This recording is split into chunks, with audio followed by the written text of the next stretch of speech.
Okay, it's 4 o'clock. Today is Wednesday, April 22nd, and I will call to order the special meeting of the Salina City Commission. First, I will ask staff if the Kansas Open Meeting Act required notice has been provided. Yes. Thank you. With that, we will do roll call. Mayor Hoppick. Here. Commissioner Davis. Here. Commissioner Franz. Here. Commissioner Hodges. Here. Commissioner Ryan. Okay, Mayor Hoppick here. Before we get started and do the Pledge of Allegiance, I'm going to ask City Manager Mike Scragg to kind of go over the way this is going to work today with the different media connections. So, thank you. Mayor Hoppick, this same format as in the past. For those listening at home, what we have is what we call a conference bridge or a conference phone call that can accommodate, I believe, up to 150 callers. And so anyone that wishes to address the City Commission would have the opportunity to do so by calling into that conference call.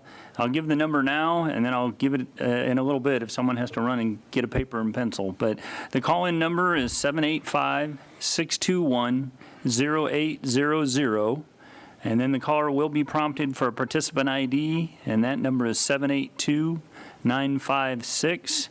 And then they'll be prompted to give their name. They don't necessarily have to give their name, but they do need to hit the pound sign and to move past that step, and then they'll be in the call. That will allow them to hear the conversation that's going on here over our phone, and then it will give them the opportunity to indicate when called upon for public comment. If they wish to speak to the City Commission, they would press *9 on their phone. That shows up on the laptop computer that I'm monitoring and lets me know that they've indicated they wish to participate in public comment, and we'll have the opportunity to unmute their call on them, and you'll be able to hear them over the speakerphone. We don't have executive session scheduled on today's agenda, but just as a matter of procedure, the way we handle that is if we go into executive session, the conference call stays live. Our audio is muted. The Salina Media Connection feed it continues like it does in any other instance where we have an executive session with no audio and a visual message that we're in executive session. Same thing with YouTube Live. And then as we come back out of executive session at the specified time, we'll unmute the phone, unmute the audio feed from Salina Media Connection and YouTube Live, and pick up the meeting from there. So, with that, I'll repeat the call-in number, and all this information is posted publicly as we post our agendas, and it's actually on the agenda. But I'll repeat the call-in number again. It's 785-621-0800, and the participant ID number is 782-956. And then the last thing I need to do is confirm with Scott Gardner, a staff person, that all of our technology is working. So first thing I need to do is be sure to unmute him so he can answer. Scott, can you hear us? Yes, I can. Is the YouTube Live feed up and running? Yes, it is. Is the Salina Media Connections cable feed up and running? Yes, it is. And is the Salina Media Connection online version up and running? Yes, it is. All right. So I believe Salina Media Connection also has a YouTube Live feed going today, but in terms of what we announced publicly is those three items: the cable feed, the online feed, and the city's YouTube Live feed. So everything's working, and that completes my housekeeping. Okay, thank you, Mike. With that, I would ask all those that are able to please stand for the Pledge of Allegiance and a moment of silence. I pledge allegiance to the flag of the United States of America, and to the republic for which it stands, one nation, under God, indivisible, with liberty and justice for all.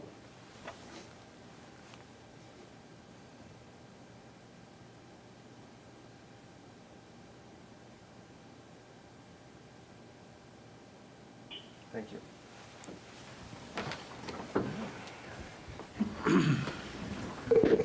Okay,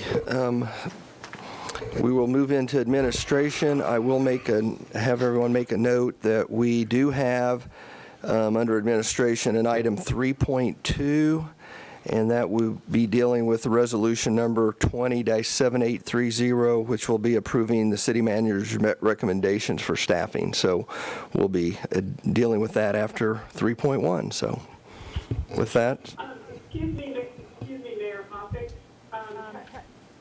Okay, there it is. I just found it on my email. I did not have the resolution in front of me. Thank Okay. you. Okay, Andy, we'll move into 3.1. Item 3.1, discuss budget-related personnel matters. Okay, before I turn it over to City Manager Mike Scragg, I just want everyone to know that this is the part of our job that none of us look forward to, that none of us foresaw the COVID-19, and this is something that I do believe we have to address, obviously, with our budget issues, and I want to give staff a lot of thank yous for the time they've spent putting this information together. I know not only taking into consideration the budget, but also those employees that we're dealing with that we will be affecting their lives, and so I thank you for that, and with that, I'll turn it over to Mike. Thank you, Mayor. Commissioner Franz and Mayor Hoppick, if I might. Yes. I have a concern about the staffing information provided to us by the city manager in an email entitled COVID-19 Staffing Proposal Detailed earlier today. I appreciate the detailed information, and I do not believe it rises to the level of executive session privilege. I strongly believe the City Commission discussion of the detailed proposal at that level of detail is imprudent for two reasons. First, none of us individually or collectively has enough information about the day-to-day operation of each department to make those decisions. We are here to set policy, not to implement day-to-day operational decisions or schedule staff or anything like that. Second, I believe it's beyond our authority as city commissioners granted in City Code Section 2.23, paragraphs 4 and 5, and is an encroachment on the city manager's duties and authority provided in Section 2.38, paragraph 4. Moving forward with the discussion of the detailed tables distributed earlier today, I believe violates our ethics policy, which states in part, never intentionally act outside the scope of authority prescribed by one's duties.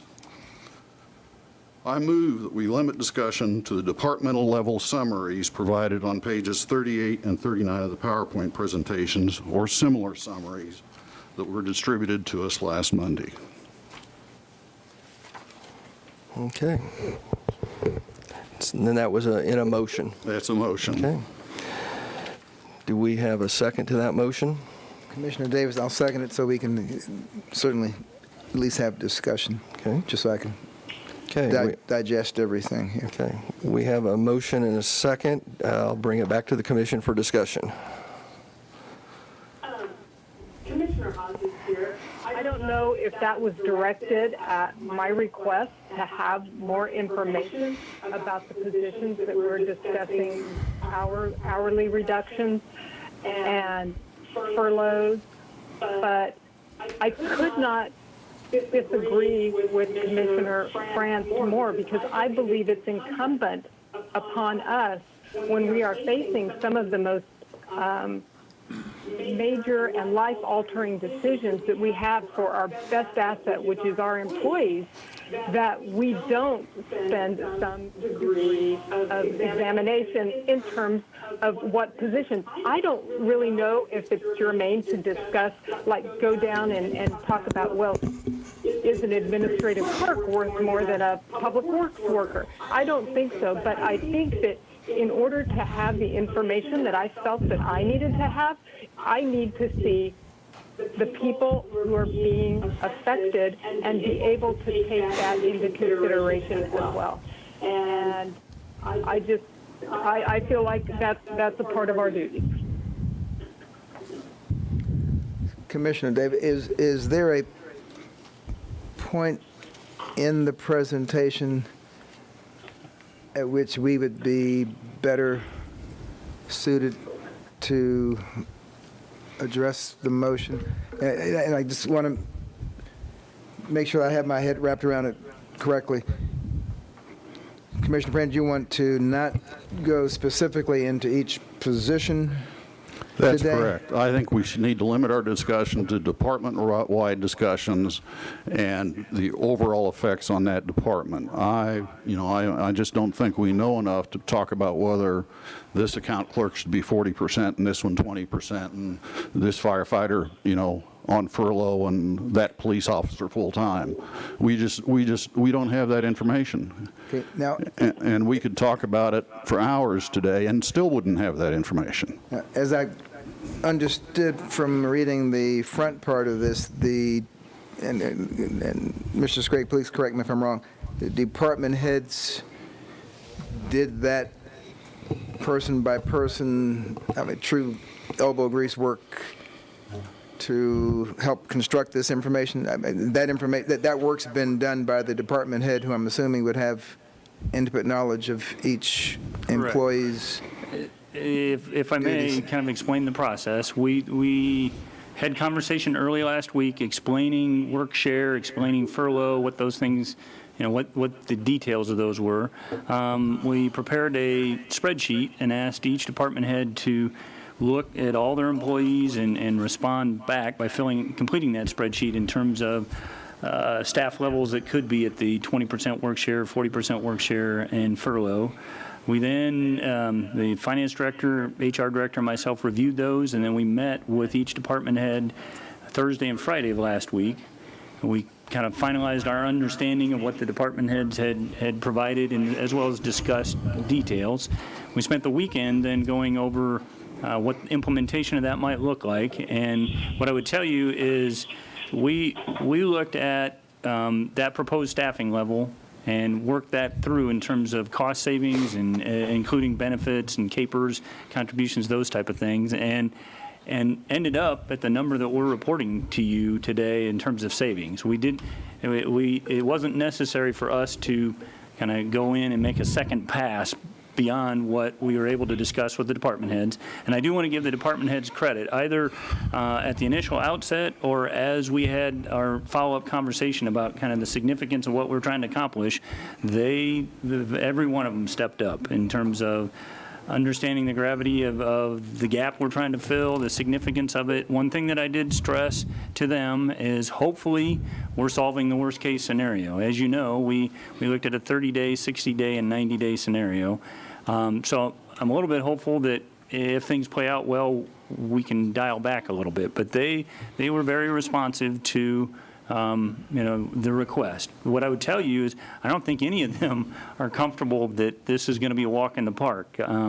They all offered up things that are difficult on an individual employee basis and on a operational service level basis, recognizing the challenge that was before us. So that's a long answer to yes, this was the result of collaboration with department heads, but understandably, department heads have expressed concern, continue to express concern about as more details come up, we're just going to have to kind of adapt in terms of service challenges, staffing challenges, what we're up against.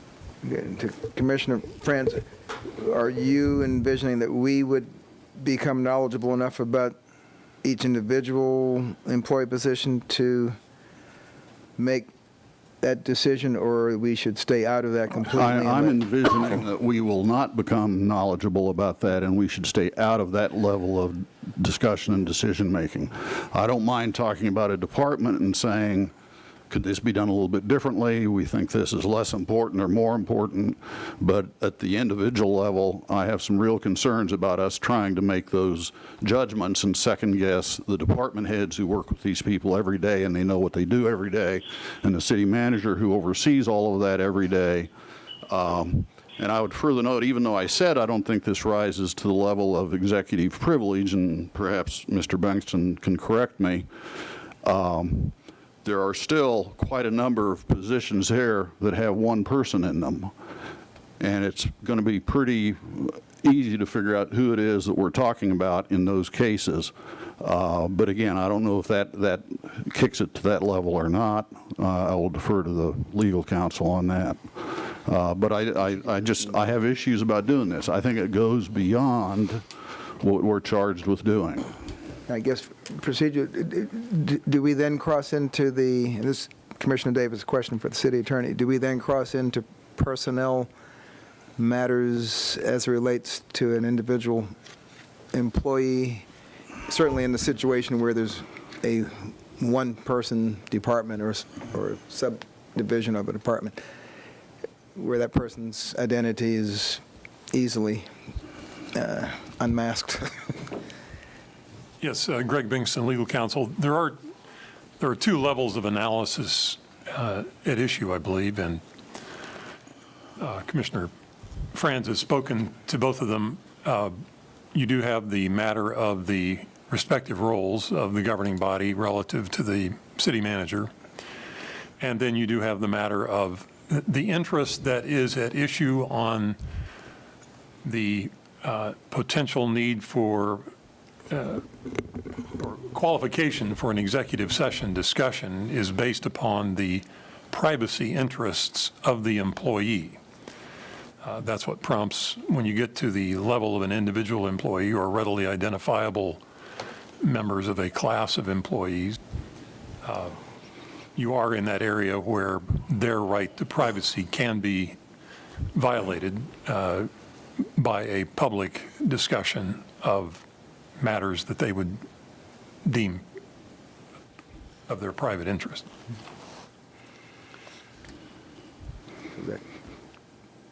Closer to a yes. So Commissioner Hodges, she may have the question. with a discussion of this gravity, I'm just not comfortable taking anything off the table at this point. And if we need to get into a point where we need to go into executive session to protect a worker's privacy, I totally respect that, and I would want to do that. But I'm not willing to limit our discussion at this point, because I think it bridges our duty of oversight. So that's where I'm coming from. Commissioner Ryan here. I agree with Mr. Franz. I think that this is all within the duties of the city manager. On the other hand, I appreciate the level of detail that's been gone into and the attempt to educate us, but I think it's purely within his job description to carry out the plan that he's presenting. For me personally, I just wanted to be satisfied that all of our staff were being considered individually and their family situations. And what I'm hearing is saying to me that we across the board supported all of our people and their needs individually, and that's what I was looking for. I think the city manager has the discretion, and we're a little bit out of bounds to be going into the details as much as we possibly could with this information. Commissioner Davis, normally we do entrust the entire body of employees to the city manager. And certainly if a position had to be reclassified or job hours cut down for lack of demand, it would never reach our level of review. Does an action of this magnitude affecting essentially all of our employees potentially rise to the level where the city manager needs approval of a plan? I don't know whether, you're asking us more to approve each individual detail or to approve the way in which the plan is going to be carried out. And I don't know if that distinction would be similar to the division of what we discussed that Commissioner Franz mentioned. Mike's Craig, if I may, in terms of the resolution, it refers to the plan, but it also identifies or acknowledges the fact that there's a lot of changing variables and the need for some discretion as the economy changes. As we start to implement this, I fully expect we're going to run into unforeseen scheduling issues, and just functional issues that create overtime, unexpected overtime, create a schedule that doesn't work with a work share for a particular position. And at a minimum, as the city manager and as department heads, we're going to need flexibility rather than come back position by position week after week. But the resolution is brought to you as an opportunity for you as the governing body, rather than just hear from me what I've done, to hear the report I plan to provide and indicate your consent with it. Certainly, as far as Commissioner Hodges, so if I understand the motion correctly, and perhaps Commissioner France could confirm that, if we have a staffing concern or question within the structure of a certain department, and that conversation is totally off the table. Do I understand that correctly? I think if we have a question about the way a department is configured, we can ask questions about that. But I want to stay away from discussions that involve individual positions. Well, yeah, I don't see myself calling out like a master HVAC technician because obviously everyone knows about that. But when we are talking about staffing of public safety departments, we need to be able to take a look at what's being proposed to make sure that we are understanding the ramifications of our decisions, because every decision that we make obviously is going to have a ripple effect in terms of the services and the safety of our community. So that is my objection to not being able to address how effectively we either are going to perform or are not going to perform by having certain staff members' hours reduced or having them furloughed. Commissioner Davis, I may have a follow-up question which may help make it easier to answer that concern. Just as an example, because it's probably a fairly obvious example, if we as a body disagreed with a planned reduction, and I'm just going to pick on the fire department just because they're visible, and we said, no, our priority is the fire department stay whole. If we have to go into fund balance to pay them, that's what we want to do.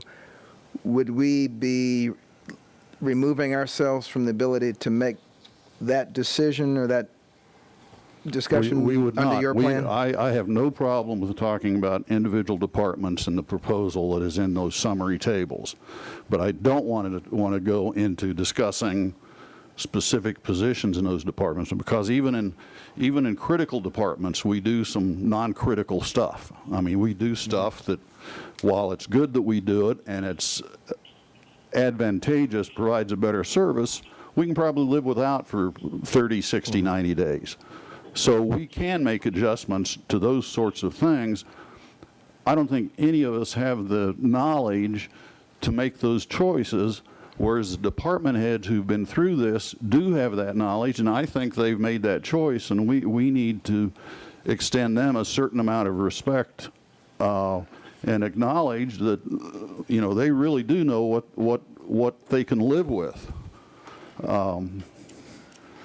I don't know how else I can say it. I understand what you. I just hadn't thought it through on that level before the meeting. Mayor Hoppick here. Is there a place in here where your good zone for discussion ends and there's a place that you don't want to go begins? I see nothing in the original PowerPoint presentation. The only issue I have is with the table that was distributed earlier today. And like I said, I appreciate having that information, and it does give me a degree of comfort that they've gone through their duties. I just don't want to get into the process of discussing each individual position or several individual positions, whatever department they're in, unless we're ready to play the role of 5 little city managers and have a line of 450 employees waiting to see us saying, no, wait a minute, I'm worth more than that, because every one of them is. That's the problem. Every one of our employees is worth keeping full-time. They do good service, they provide good service to the public, and this is going to hurt. It's going to hurt us. It's going to hurt members of the public who are going to be impacted by service cuts. I don't have enough knowledge about what they do to be able to make those calls. And what do we do if each of the 5 of us has a different call on that position? And I'm sure there are positions that we will disagree with. So my point is, I think we need to keep the conversation generic, talk about the departmental allocations, and move forward with that instead of trying to get into detail. Mayor Hoppick here. Thank you, Commissioner Franz, and I agree. I think what we received today as a breakout on each department was very helpful in the fact that it did show that they had done their due diligence. But I think you're exactly right. If we sit up here and we try to manage this, we're really to govern. But if we try to manage this, we could come up with 5 different scenarios of what we think a department should do. Not that all 5 of us would be wrong, or all 5 of us would be right, but we'd have different of opinion. I myself have got to trust the professionals, and that's the department heads, HR department, and the city manager, and legal counsel, that they have done what they think is best for the community here as far as keeping us safe, doing the services we need to, knowing that some services will not meet the standards we're used to, and we apologize for that. But I have to have faith in those individuals that they know their department better than I do. It would be no different than me going into Commissioner Ryan's facility and trying to tell him who he needs to keep and to furlough and who he needs to go 20 or 40% when I don't know his business. And so I think we need to proceed with the original report presented to us by the staff, and we can talk about different departments if we need to, but as far as getting into the weeds on it, I don't believe that's our job, nor is it our expertise to do. So, this Commissioner Davis, are we saying there will be a hands-off policy forever and a day with regard to this? I mean, do you envision situations where we want to bend that policy back? And I will look to Mr. Scragg for that, because, as again, this is a fluid situation. We don't know when the stay-at-home is going to come off. We don't know when the 10 to what's going to happen. How do we proceed? And I think this is your question. How do we proceed from this as things change? Does it have to come back to the commission, or does this resolution give you the authority to bring people back as needed? But the resolution tries to state the intent of this plan and what we're trying to accomplish. And so there could be a number of things. On a daily basis, I expect we're going to have things come up that department heads are going to have to deal with. I mean, we've already had conversations with department heads that if we're trying to accomplish a 20% work share with a particular set of employees, but something comes up and they end up having to work more than that 32 hours, then we're going to have to adapt to that for that work week for the purposes of work share and have them work a full 40 so they can draw a full paycheck. So day to day, I expect this is going to evolve, and the resolution's intended to grant us that level of authority. I'm hopeful that as more information becomes available and as we get further into this, maybe our worst case scenario is not what we thought it was. I fully expect we're going to be providing you with additional financial reports about revised projections, which then shed some light on our ability to revise this plan.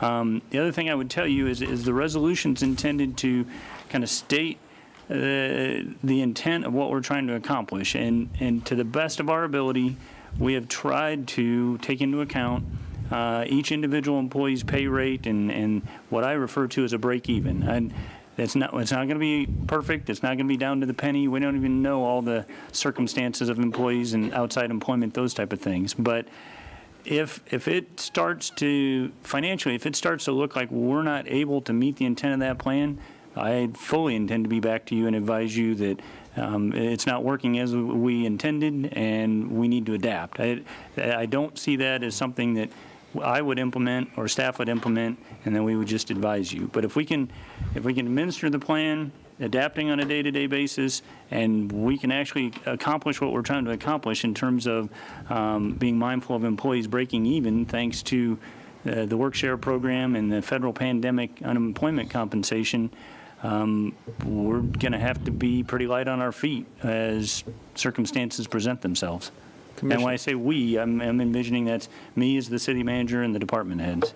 Commissioner Davis, if the viral pandemic was not an issue, with all those special circumstances, and we just had a low-income year, would it be in your authority to make similar changes to our employees' work schedules and job sharing, et cetera, anyway?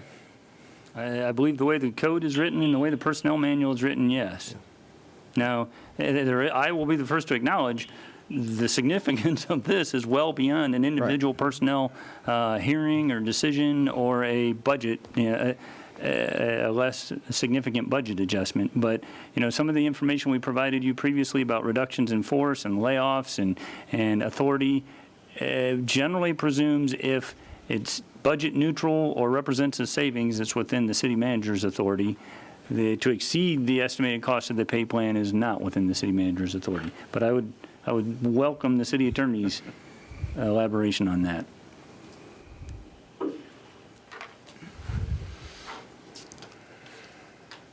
Greg Binkson, legal counsel, if it is helpful, there in section I of the recitals in the resolution, there is a recitation of what appeared to me to be the relevant responsibilities of the city manager. And that is followed in recital J with what appeared to me to be a recital of the relevant roles of the governing body as articulated in our code. So rather than reading those to you, I think that is hopefully the way the two are juxtaposed. And certainly there is a high level under the city manager plan of the administrative role of the manager. There is, under our code, the governing body is looked to, well, if I may, determine after consideration of the recommendation of the city manager, the organization of the city and such departments and offices are necessary to carry out the business of the city under the commission manager form of government, and determine after consideration of the recommendation of the city manager the city's plan for compensating its employees. In the normal course, as you know, you all are experienced and familiar with how that process normally occurs in terms of the pay plan and such. I think it's fair to say the city manager recognized that we did have a unique circumstance. Little did we know that we would have to call upon virtually all of the responsibilities of the city manager under the both statute and the code. In this particular case, it pretty well calls upon all of them as it relates to structure, staffing, the budget, advising the governing body the financial condition and needs of the city, and making recommendations on all matters concerning the welfare of the city. I don't know of any other circumstance where we've had such a concentration of those sorts of responsibilities than we're facing right now. So I think the thought was to, as I would understand Mr. Scragg's intent, was to look at a plan that does give considerable latitude, refers specifically to broad discretion, but to be sure that at the outset that was a plan that made sense to you all. Commissioner Davis, so you would need really more than just our being brought up to speed with what your plan is, but in fact tacit approval of the plan because of the wide sweeping changes. And I'm just going to ask Commissioner Hodges if it would be worthwhile, would you have additional information to make a decision if we delayed voting on the motion that's on the floor now until we get to page 50, I guess it is? I'm sorry. Sometimes, Commissioner Hodges here. I'm sorry, Dr. Davis. Sometimes, for whatever reason, your mic cuts out occasionally, so I'm sorry if I interrupted, but I didn't catch your question. Oh, I was just asking if you would have more information or a greater degree of comfort in voting on the motion on the floor if we delayed the vote until we went through the presentation, I don't know, all 50 pages or page 38 pages, and then decided if we wanted to go into the weeds or not. Thank you for that question, Commissioner Davis. Commissioner Hodges here. I think that what we're talking about, and I get where Commissioner France is coming from, and I respect what Mr. Bankston just read to us from the resolution itself, but I think what we're talking about is different philosophies, different interpretations of what our role as governing body members is. And I think that, you know, obviously, I think that our duty for oversight, and as Mr. Bankston just read, between, you know, with items I and J, sometimes those, the city manager responsibilities and the governing body responsibilities are going to collide. And with an item of this magnitude, I don't want to feel like I'm hamstrung if I have a specific question regarding staffing in a department and what that effect is going to be on our services, on our operations. And so if you want to go ahead and call the question to me, I think that's the thing to do.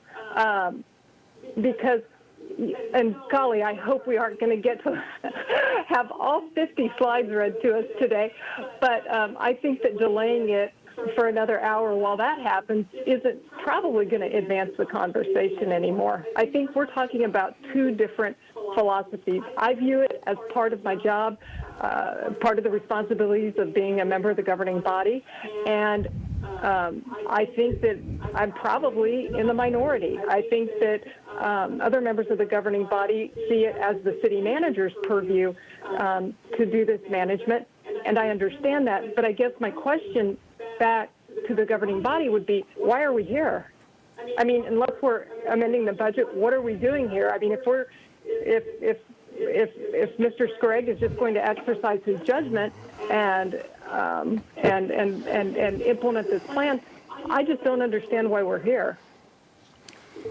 Commissioner Ryan here. I guess that I feel I'd like to hear what the staff wants to present, and then I'd hope we could vote on this up or down. I do feel that this is the city manager's responsibility, and if I were in his position, I would want to be as transparent with us as possible.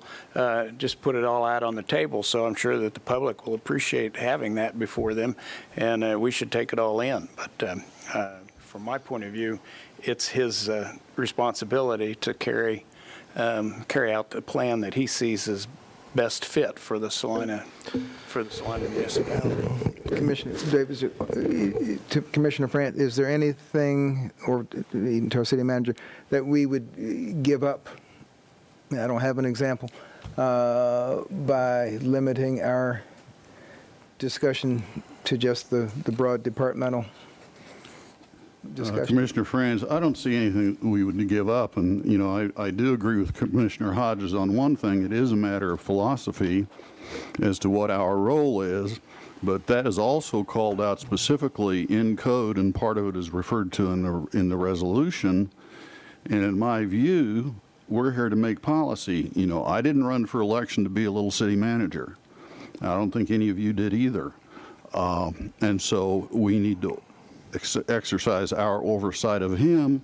That means an overview of the plan and a certain amount of trust that the department heads went through this and he's gone through this, and this is a workable plan, possibly, as he noted, with some on-the-fly adjustments that might need to be made as we learn more. I just don't see discussion of individual positions within departments as part of our purview. You know, if the fire chief says he can get by with what he's proposed, I'm going to accept that. Even though I might disagree with it, I'm not the fire chief. Now, were we going to be asked to review these charts and make adjustments, or just review them to say that we've seen them? And Well, these charts are which charts? I'm sorry, the ones that we were given today with the position listing by The department. detail listing? Detail. I think it's certainly helpful to know that, and if I had a specific concern about one of those, I would probably call the city manager and ask, did you consider this? I did not. I didn't call him and ask him. I think our discussion, again, should be limited to those department-wide adjustments, and we can say, can you do a little bit more here? Can we do a little bit less here, if that's what we want to do? And then we can vote on that, and 3 votes carry the day. But I don't want to get into saying, I think you should have adjusted this position more and this position less.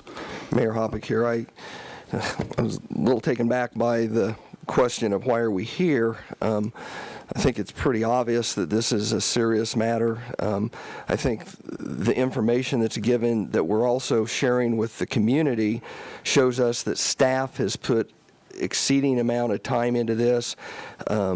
It talks about where we are anticipating our shortfalls being in our budget. It talks about how we're trying to close that gap some. I think it's fairly obvious why we're here, is to let the community know where we're headed, not only the employees but the community. And we do that in an open meeting, and that's why we're here. So we have a motion and a second. I don't know, did anybody call the? I'd call a question. Oh, second, if we're going to vote on I think Commissioner Davis already seconded. Yeah, we have. Well, no, that the was. calling of the question. For the calling of the Calling question. the question, yes. That I Okay. didn't second. Okay, sorry. I wanted to ask one more question, but unless you were going to second it. But so ahead. so in Let's our get it all out. discussion, in our discussion, department by department, if we have concerns about could this department get more, do with less, this would be the time to indirectly discuss individual I positions. think we can but- ask that and Yeah. say, can you explain why this is all this department did? Can you explain why this department, did as much as they did, or thinks they can do as much as they did, if we have those concerns? Sure. Okay. Okay, we had. I will second your call. for the Second question. call, okay. And, do you want to reread the motion? Well, Do this you is have just that to call the question, technically. Okay. I think. Oh, we got to vote on the call, okay. Well, yeah, I'm sorry to Sorry. interrupt. Greg Bankston, legal counsel. Calling the question from a parliamentary standpoint does trigger a 2/3 majority requirement. I don't want to unduly interfere, but if everyone has said all they wish to say and the mayor wishes simply to move to a vote, that may be the more expedited process for you at this point in the conversation. That's up to the chair. Okay. That's where I was trying to head. Okay. So, do we need to remove the? I don't recall who called the question. I'll retract my Okay. calling the question. Okay. We have a retraction of the call, so we're, Sandy, could you read the motion? Do you have that? I have to limit the discussion to departmental summaries distributed last Monday. To limit the discussion to the staffing plan that was handed out originally and dealing with departments individually. All, For clarification, that would be the one that's titled on the screen now. Yes. Yeah, I believe I said that, Yes. that those were that were on pages 38 and 39 of the PowerPoint presentation, or similar sorts of presentations. okay. Okay, we have a motion and a second. All those in favor? Aye. Opposed? Okay. That passes 4-1. Okay, with that, we will move into 3.1. Thank you, Mayor and Commissioners. You made some points I intended to start with, and that is, out of the interest of transparency and out of recognition of the significance of what we're facing, we've tried to prepare a presentation for you today that's not just picking up where your conversation has left off. I drafted it with a broader intended audience in mind. We have citizens at large that are trying to pay attention to what we're doing and what our service levels might look like, and we certainly have employees that this is a heightened interest to them. I would tell you that I think this is the 10th presentation we've prepared and presented in 6.5 weeks on finances and staffing. It's all kind of been a progression of conversation and direction from you as the governing body, and it culminates in your most recent direction, and that was look at staffing to try to close that financial gap that we previously identified, which is roughly $2.1 million left after we tried to tackle anything other than personnel.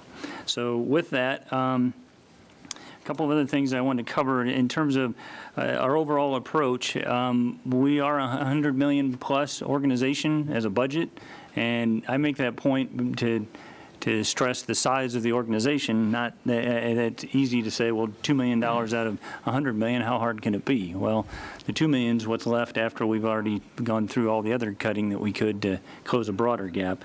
And our biggest problem is in the general fund, and it's not the full $100 million. And it, as you know, 73% or so of that budget is personnel, and we've tried to do it without impacting personnel to this point.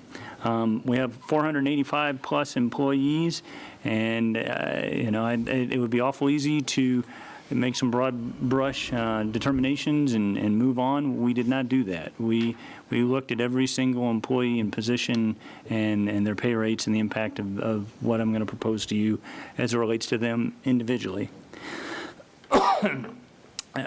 So individual consideration was given by department heads, myself as the city manager, the finance director, and the human resources director. Oops, I'm sorry. I'm working off paper rather than advancing the slide.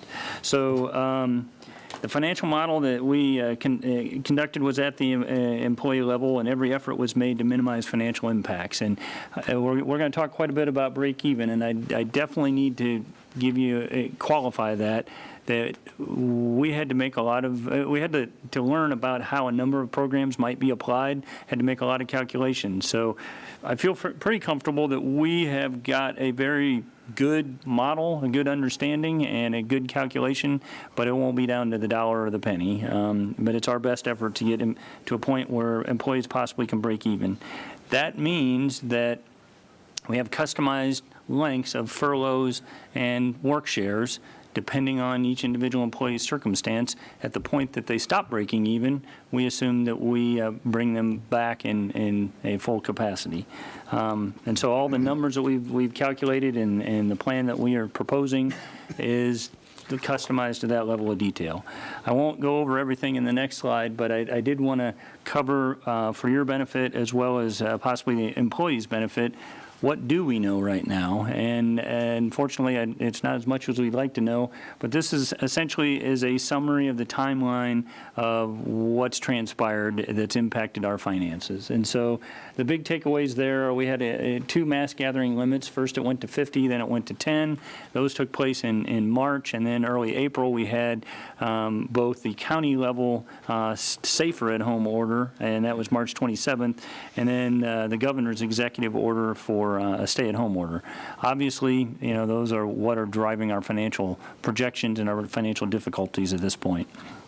I would tell you, I didn't have an opportunity to watch the governor's press conference today, but my understanding is she made some comments about being aware of and following the progression that the president has proposed in terms of seeing declines in positive numbers for 14 days and then having kind of a phased-in approach. My understanding is her observation was we've yet to see declines, and so that 14-day clock theoretically hasn't even started to run yet. So if we take 14 days from today, that gets us beyond the May 3rd stay-at-home order that's currently in effect. I'm speculating, but starting to look like the stay-at-home order may extend beyond May 3rd, but haven't heard anything officially. The information on the screen is the most recent information I could find about cases in Kansas, total cases and new cases, and it's relatively it hasn't gone exponential, at least, but it's still something to monitor. I also provided to you a county map just to give you a sense of how things are playing out through the state and how Salina County compares. And then lastly, as it relates to this information, provided you an update. I'm a little skeptical of Wikipedia, but that was the best source I could find of confirmed cases and deaths in Salina County at the state level, at the United States level, and at the worldwide level. So I think what's important is what have we observed, and as I have conversations with staff and citizens, I'm not sure, it's self-evident what we've observed and why we've been having the conversations we have about finances. Just the mass gathering limitations alone, that seems so long ago, and we've been so focused on the stay-at-home order, but when the mass gathering limitations went in on March 16th, we immediately saw changes in spending patterns and in particular restaurant and retail behavior. And so we at that point expected that there would be some financial impact to our March sales tax proceeds and our revenues.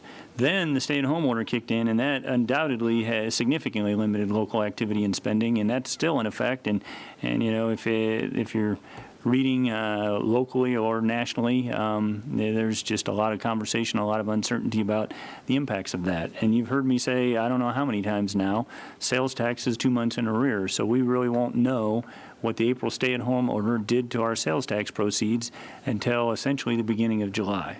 I'm hopeful that that is a point where we'll have another conversation about here's what we know about our finances now, here's how that compares to our revenue forecasting that we did, and here's the adjustments that we think we can make at that point.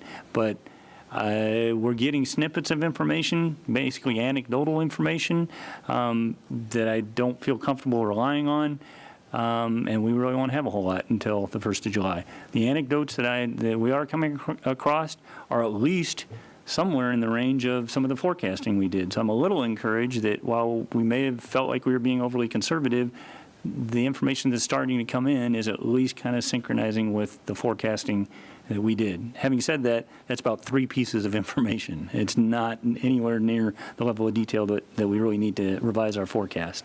So the other things that we know, and we've talked about this at great length, is unemployment filings are just unprecedented. The state's overwhelmed in terms of their calling system and their database.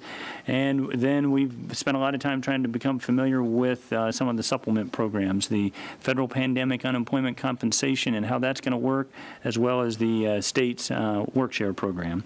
And what we've learned is that $600 a week on the pandemic pay, and the state has indicated they expect to be able to implement that and issue those payments in the next week or two, which would be this week or next, based on the timing when they made that statement, and that they would make them retroactively for people that qualified. So the sooner we get our employees qualified, whether there's a delay in the state's ability to administer it or not, the sooner they at least qualify for retroactive payment. We also know that Kansas was the first state to close schools for the remainder of the academic year. I don't know if that indicates that Governor Kelly's conservative and is an indicator of how she might proceed on stay-at-home orders, but we were conservative in that regard. And then they're trying to pay attention to what other communities and states are doing. There's more than a dozen states that have extended their stay-at-home orders into May. Virginia has stated June 10th. There's a number of them that have an unspecified date. They'll just take it under advisement. And I believe it was last week that the mayor of Kansas City, Missouri, extended their stay-at-home order to May 15th. So we're seeing, we talked about it. Is it going to be 30 days, 60 days, 90 days? We're seeing plenty of examples beyond what would be 30 days for us. And then we're seeing other communities that have begun budget adjustments, budget cuts, furloughs, park and rec programming cancellations. Not a lot of them. I think we remain kind of on the front edge of trying to get a handle on this, but we're seeing examples from our peer communities in the state. Have some unemployment data there. The point, which I think everyone already knows, is unprecedented levels of filings.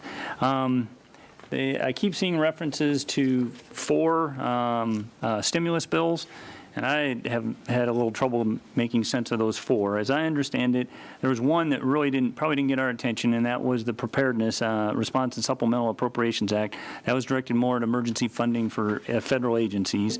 Then the one that we spent a lot of time talking about, the Families First Coronavirus Response Act, and the provisions there.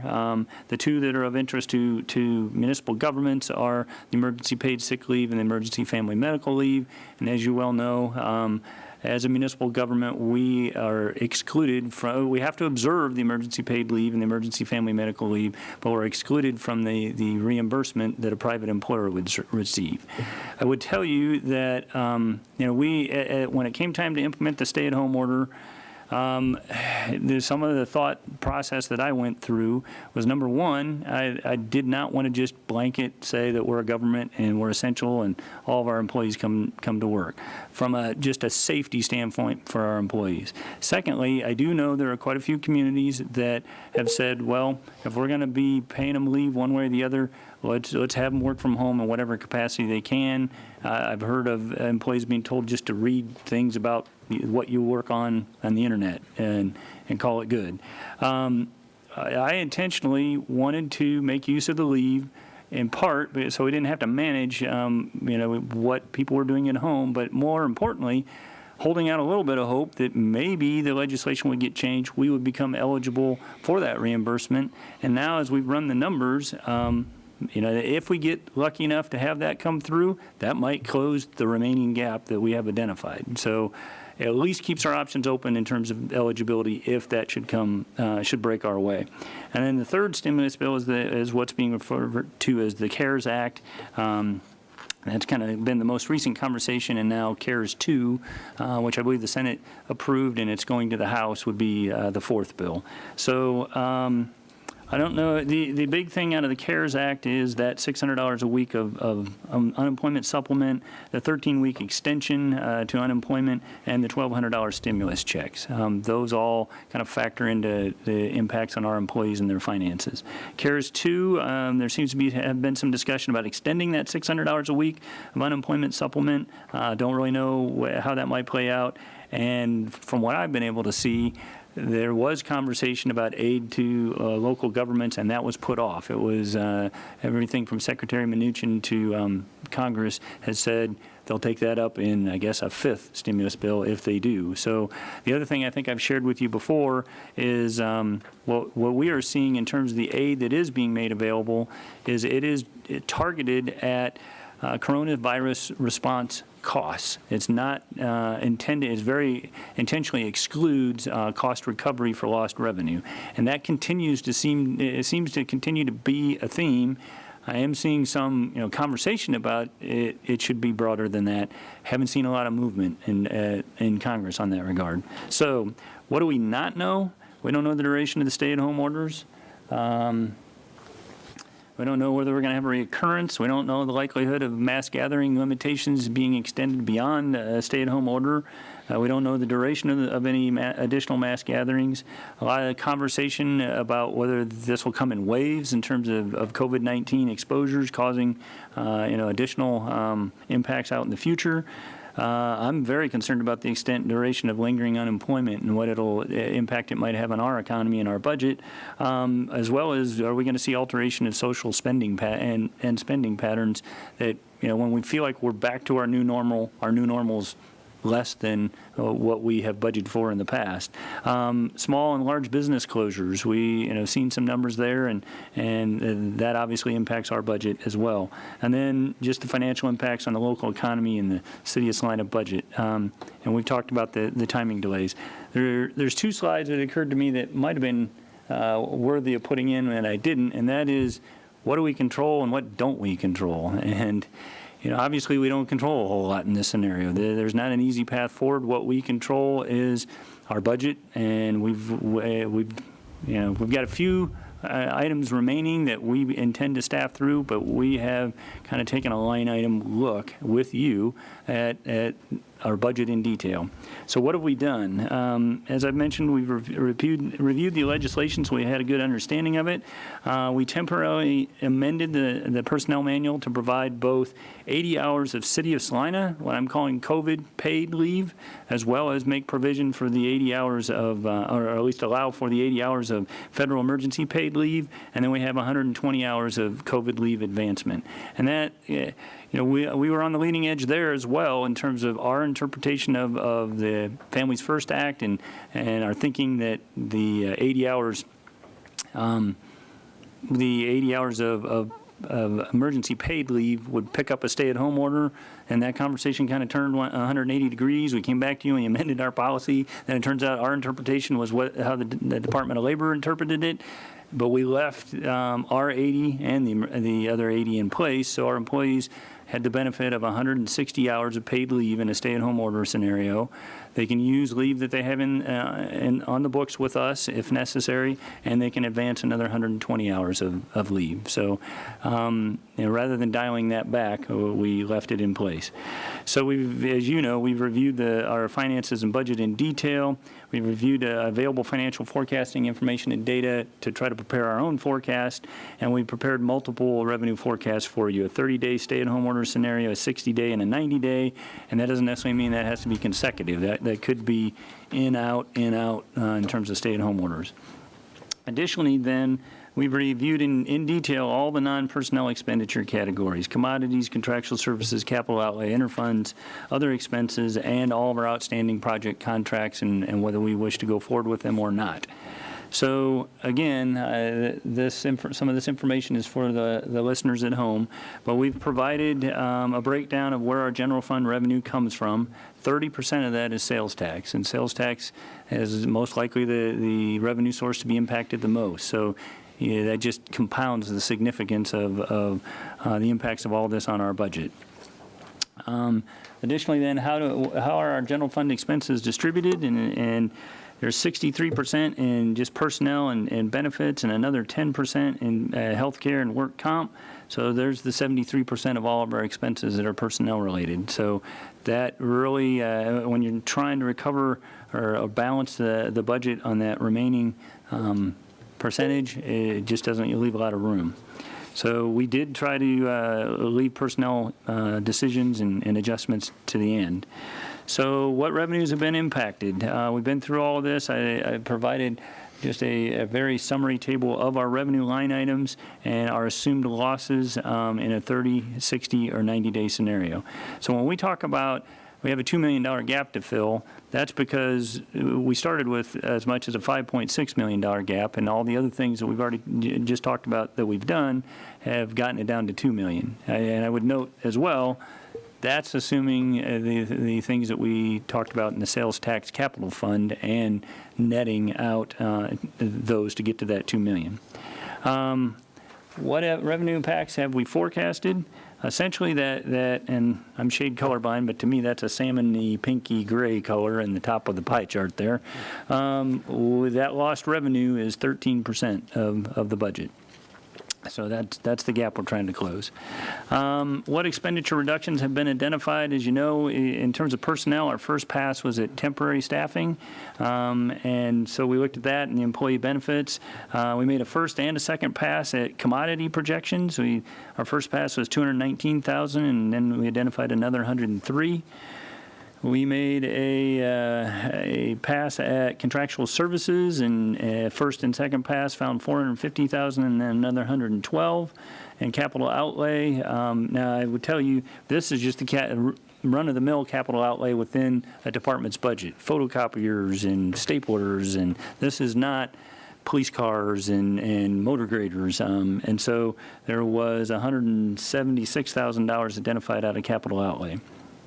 So then lastly, there's a table there that is the reductions to the sales tax capital expenditures that we went over with you, and that totaled $2.5 million. So, a question that comes up in the conversations that I'm in are, can sales tax capital fund savings offset general fund shortfalls? We talked about that. It all comes down to the ballot language, and there was a laundry list of things that sales tax revenue was communicated that it would be used for. One of those is preserving a stable property tax rate. So at your discretion, I think, and you indicated at least a receptivity to considering that somewhere out in the future, that if need be, those capital sales tax fund savings could be used to offset the general fund shortfalls. But it alone is not enough. So what remaining shortfall are we left with? That's the next table. And again, there's a 30, 60, 90-day scenario, general fund shortfall, sales tax fund, and net gain because of the cuts that we identified, and then a net amongst all those. So, you know, in a 30-day scenario, our projection was 883,000. However, I just mentioned earlier, it looks like we're headed past 30 days. And in the 90-day scenario, that's where the 2.1 number comes in. And I'm hopeful that's a worst-case scenario, but as I've told some of our department heads, we could be off by an order of magnitude in terms of our revenue projections. I hope not, but we could be. So, will financial impacts be limited to the duration of the stay-at-home order? And I appreciate people asking that question and the desire that that's the case, but my answer is no, definitely not. We know enough about our sales tax losses already that we are not going to be able to, we'll have no recovery of revenue in that 30-day stay-at-home order. It will definitely extend beyond the stay-at-home orders. It's just a question of how significantly and how long. So our ability to recover, everything we've tried to do is recover within the fiscal year 2020, but it will definitely extend beyond the stay-at-home order. And so our need to make staffing changes and the impact on service levels are going to extend beyond the stay-at-home order as well. Why not draw upon the city's reserve balances? That question comes up frequently. That may become necessary if this event continues to unfold, but it wouldn't be prudent to start there and do nothing else.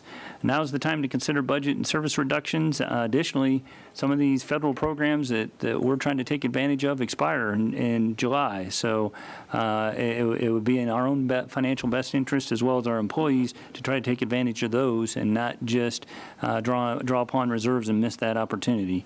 Over a number of years, the Great Recession of 2008, which potentially could be less significant than this, drew our reserve balances down to an unacceptably low level, and it's taken us years to kind of plan and recover. At this point, our general fund reserves are about 15% of our annual budget, and 15% of 12 months is 1.8 months. And I'm not saying that we would go 2 months with no revenue, but we could go 4 months with 50% revenue. And if we do, then that taps our reserves. So one of the first things you communicated to staff was your desire to protect reserves for a lot of the reasons that I'm stating now. So that's, I guess that's the bulk of the reason why not to draw upon reserves. Again, I understand this question as well. Why are certain projects being allowed to continue? As you know, as the governing body, we reviewed all of our existing contractual commitments as it relates to projects. I would acknowledge that we have some other contractual commitments that I committed to you we would review, and we will get to those, but we've been concentrating on this. So with respect to each one of those projects, we looked at the total project cost, the costs incurred to date, the percentage of the project was complete, the additional billable expenses that were pending since the last invoice, the recent labor material that had been incurred, material purchases and fabrication that had been authorized and were underway but yet to be billed that we would be responsible for. We looked at the source of the funding, whether it was coming out of the 2020 budget or whether it was debt finance, because that impacts the significance of any savings of canceling a project. We looked at then the potential savings as well as the short and long-term costs of canceling contracts. We went through, I believe, 41 projects with you one afternoon and evening, and we made an individual decision on each one of those. So the work that's continuing at this point is what we collectively deemed as an existing contractual commitment that needed to be honored. And I would tell you and the listeners at home, new commitments and or additional phases of projects are not being pursued at this time. One specific question, and I used it as an example, is the River Renewal Design Project. That design has been contracted in phases, and I believe, I'm working from memory, but I think the phase that we're currently in is about 95% complete. So we said, let's finish the other 5%. But we didn't say, let's just keep moving forward at the same pace for the river project, where the rest of that is on hold. So case by case, project by project decisions have been made in that regard. So then, what's been done regarding personnel? We looked at the personnel manual updates in anticipation of the stay-at-home order. We did an essential and non-essential designation of employees in anticipation of the stay-at-home order, and that is not at all a reflection of their worth as an employee, and it's not a reflection that they were going to be treated that way as it relates to extended personnel decisions. In fact, I think we'll see that some are not at all treated the same, given the longer duration of what we're talking about. We did not, as I mentioned before, just indiscriminately apply a government essential service designation out of concern for safety for the employees that could observe a stay-at-home order. We conducted a thorough review allowing for the employees' exposure risks. We significantly reduced staff levels. We're already working at greatly decreased staffing levels, and we anticipated and accepted that we would have reduced service levels in order to allow our employees to meet the intent of the stay-at-home order. We created the 80 hours of paid COVID leave, as well as the made provision to be prepared to have the 80 hours of federal emergency paid leave. We did the 120 hours of leave advancement. We did budgeted revenue and expense projections, assuming elimination of seasonal part-time labor for 2020. We did the review of all the federal programs, trying to figure out how we could take advantage of them. We did financial modeling of furloughing, unemployment, and pandemic pay.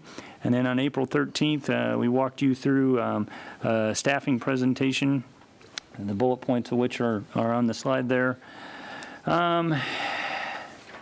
And then at the April 13th meeting, you unanimously voted to direct staff to bring back to you a proposal that included furloughs and work sharing, which is the presentation we're making today. So the possibility of voluntary mandatory pay reductions had been discussed, as well as reductions in force, with a limited exception about pay reductions for department heads. That is not part of the proposal that I'm presenting to you today. So there continues to be, and understandably so, continues to be questions about the difference between a furlough and a layoff. And on the assumption that we have employees listening, and it's an important question, a furlough generally is intended to retain the employees. The leave balances don't have to be exhausted. They stay on our books and they're frozen while the employee is furloughed. The employer can continue to provide benefit contributions, health insurance in particular. And so in a furlough situation, that's the case. In a layoff, it's considered a separation from employment, and the intention is to return to work is less certain. The leave balances have to be exhausted or paid out, and benefits such as health insurance are not provided by the employer. They're provided through COBRA, which is much more expensive for the employee.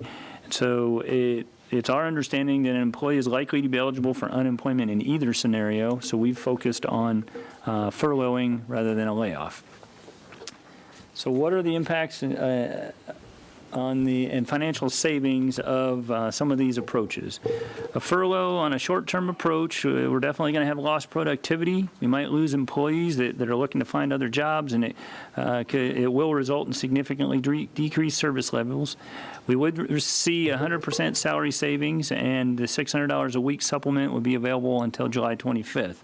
In a work share scenario, again, lost productivity, but not at 100%, significantly decreased service levels, and we might lose employees to other jobs. The financial savings can range from 20 to 40%, depending on the work share approach, and the $600 a week supplement is available. Pay cuts, just across the board, or mandatory pay cuts of some kind, obviously are harmful to the employees financially. We could lose employees as a result of that. Could lose productivity and morale. It's another setback in terms of what we're trying to accomplish on our pay plan, and the unemployment and $600 supplement benefit is uncertain in that scenario.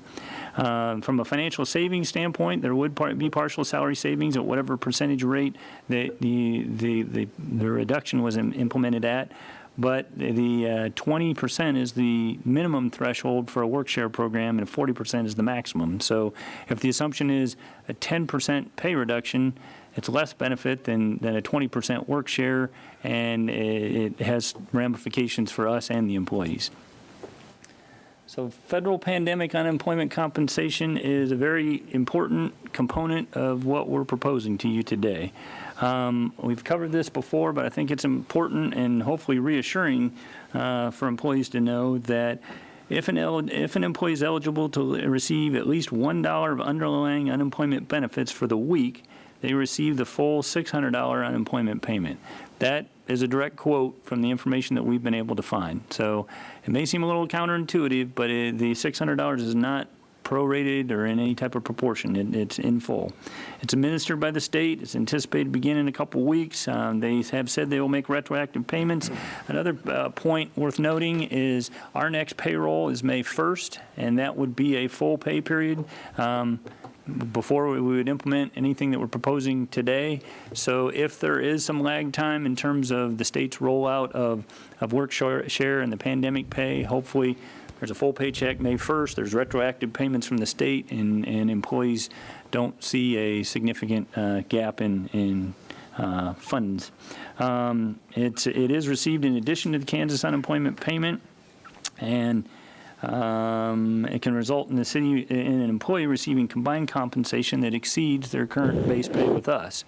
And we have definitely taken that into account. When we talk about break even, we've tried to calculate that overage, for lack of a better word, and then extend work share to a point where they break even.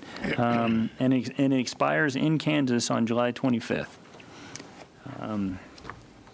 So our proposed model is based upon the specific duties of each employee and conferring with department heads. Each individual position has been reviewed for possible furlough, 40% work share, which would be the equivalent of working 3 days a week, or 20% work share, which would be working 4 days a week. And as you had conversation about, the department heads, I feel obligated to say, yes, the department heads had a conversation. They participated in this, and I am appreciative of their willingness to offer up these solutions. They remain understandably, rightfully concerned about how aggressive this is and the ability to meet expectations and the likelihood of unforeseen challenges. So that's why I stressed earlier, we're going to have to continue to adapt. We did not, hold back and stop short and say, this is a no-brainer, this is going to be easy to implement. This is a pretty aggressive approach, and I want to give the department heads credit for that, but I also want to just qualify that they have reservations. So as part of this model then, we estimated each employee's weekly total compensation in comparison to their current base pay, and partial city wages, in that 20 or 40% scenario, partial unemployment based on that shortfall of wages and how that would be calculated, and then the $600 a week of pandemic pay. We then estimated the compensation in excess of their base pay. We had estimated the duration the employee could be furloughed or work shared before their combined excess compensation and their reduced compensation would net out to zero or to avoid going negative. So that accounts for compensation in excess, and it assumes that each employee is going to save that excess to have it available to offset the shortfall later as they're in a work share or furlough scenario beyond July 25th. So I provided to you an example calculation. I won't go through all those numbers, but what I would tell you is everything we've done is on gross pay. So there's questions about what about taxes, and are taxes held out or not, and health insurance benefits. This is all of our calculations were, here's what their gross pay would have been, and then taxes and health insurance would come out of that. And when we calculate the gross pay on the backside, then that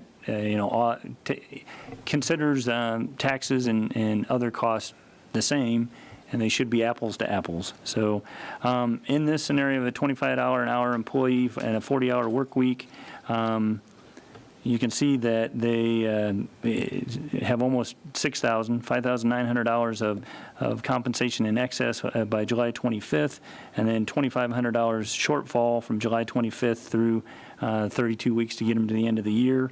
And they actually net positive of about $3,700 by year end.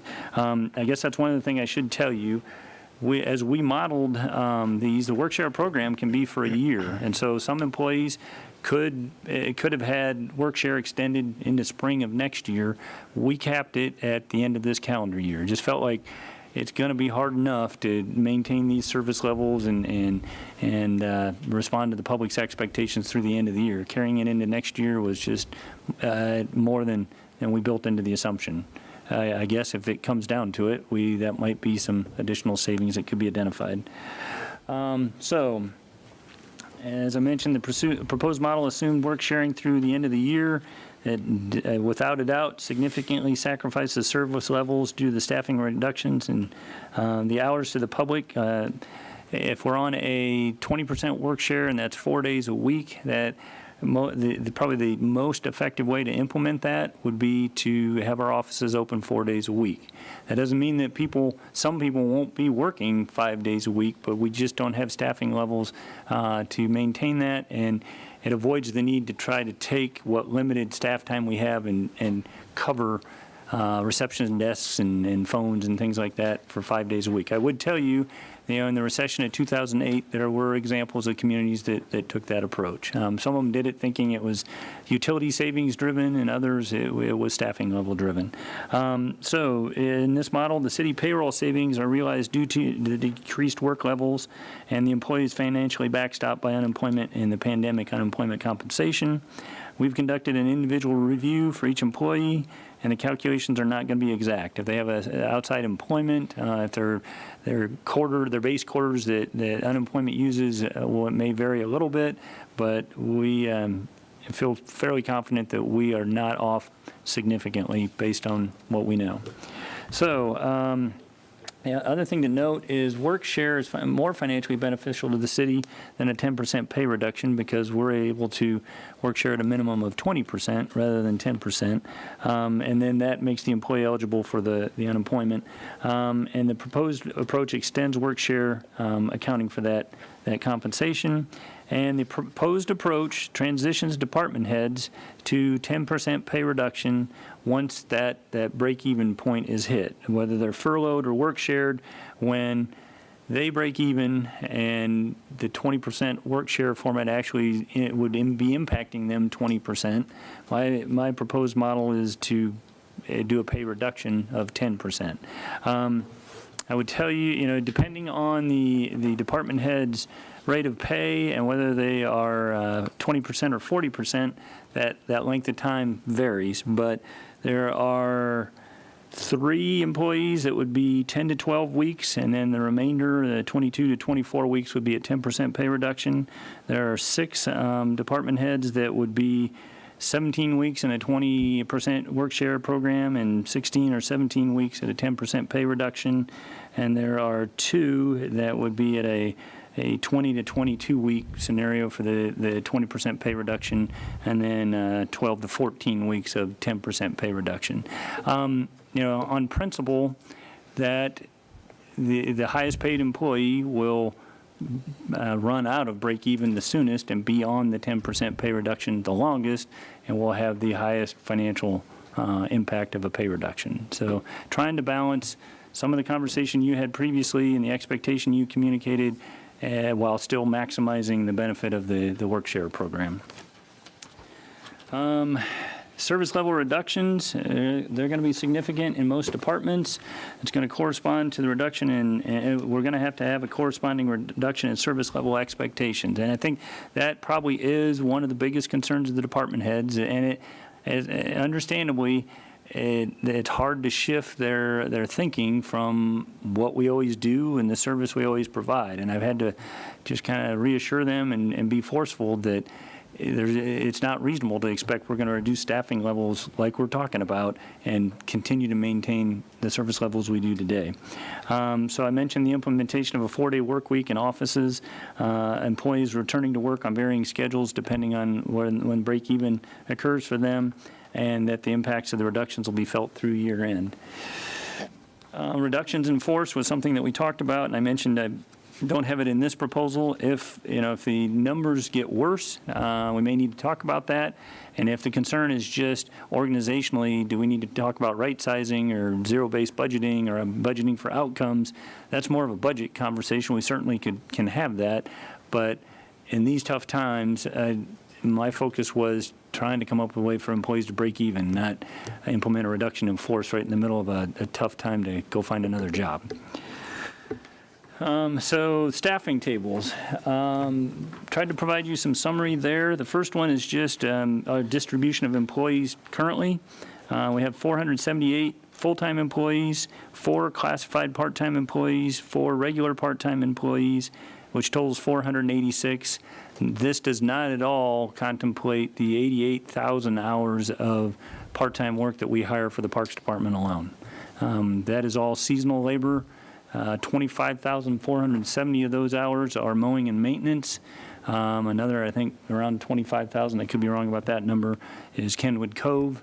So there's a lot of seasonal part-time that is not in this staffing table. So having gone through everything that I just described in terms of meeting with department heads and trying to put a plan together, the next table is our proposed staffing approach, department by department. And we have positions vacant across the organization, and for the most part, we've assumed those vacancies will continue through the end of the year. We have a handful of employees that are in the military reserves and that are deployed, and so we've taken that into account as well. We're recommending 32 furloughs, and when I refer to a furlough, in my mind, I mean they're 100% off during the furlough.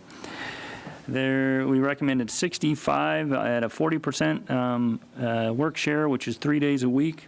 We recommended 127 at a 20% work share, which is 4 days a week, and left 225 working full-time.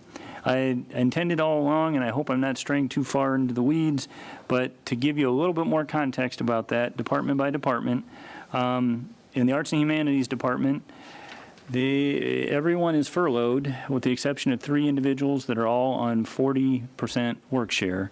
The department head and 2 staff people that are needed to help in terms of accounting, bookkeeping, and maintaining the museum. So I would say that's a very aggressive approach to Arts and Humanities, with 12 of their 16 staff, I believe it is, being furloughed, 15 staff being furloughed.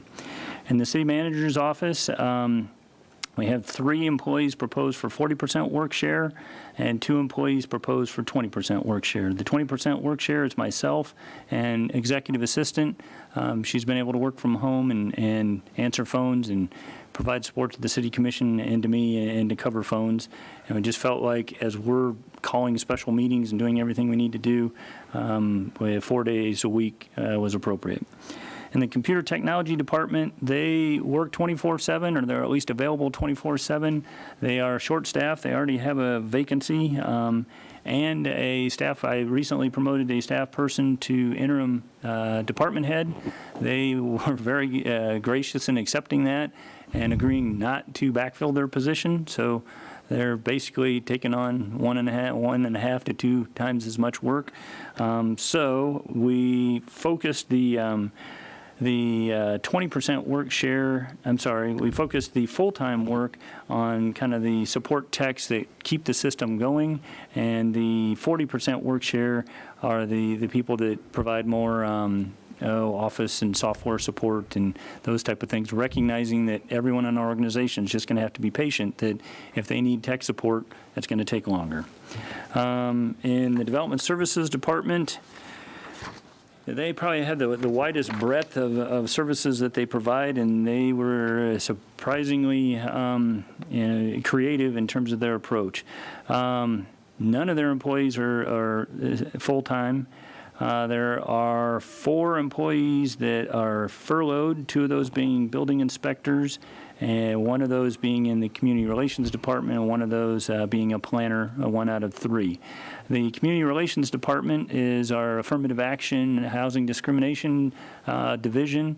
They have active claims. They provide a valuable service. It does duplicate service provided by the state. So we tried to look at just kind of case volume and what we could do to staffing-wise to kind of maintain an acceptable level of service. So then everyone else is at a 20% work share. And the thing I would note there is the number of vacancies. We, just because of recent retirements and resignations, we have some key administrative staff that are vacant, and Development Services is proposing to leave those positions vacant and make do. The fire department, the vast majority, 81 of them, remain full-time. And that's our firefighters, our EMTs, the people that are staffing the stations. The individuals that are furloughed are a fire inspector out of 3 total, and 2 individuals that are at a 40% work share, one of those being an inspector, one of them being administrative staff.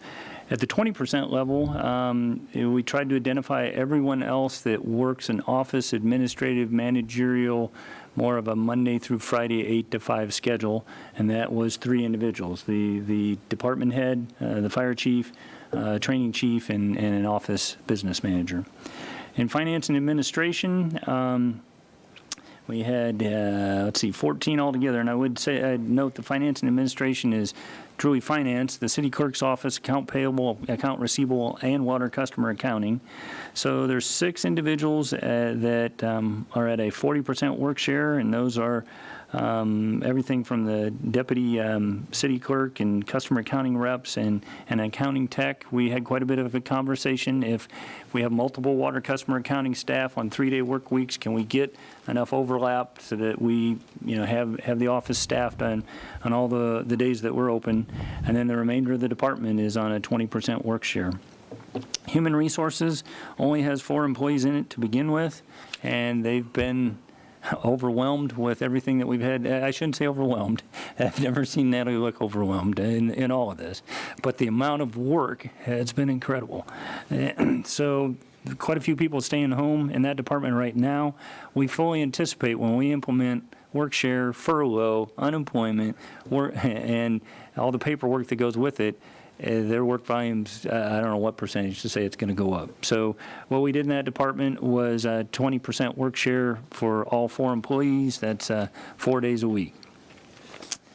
Municipal court, I know we had some conversation about that and previously, and there's really 2 things going on here. If municipal court is not in session because of stay-at-home orders, then the intention would be to furlough everyone but the judge, the court supervisor, the court supervisor, and the prosecutor, so that they can continue to process, what they're doing today in terms of orders and that type of thing. But everyone else will be furloughed. In the scenario where court is in session and able to, hear cases, now we're in catch-up mode. They already have a vacancy, and so at that point, we assume that they would be fully staffed to try to catch up on the backlog that's being created.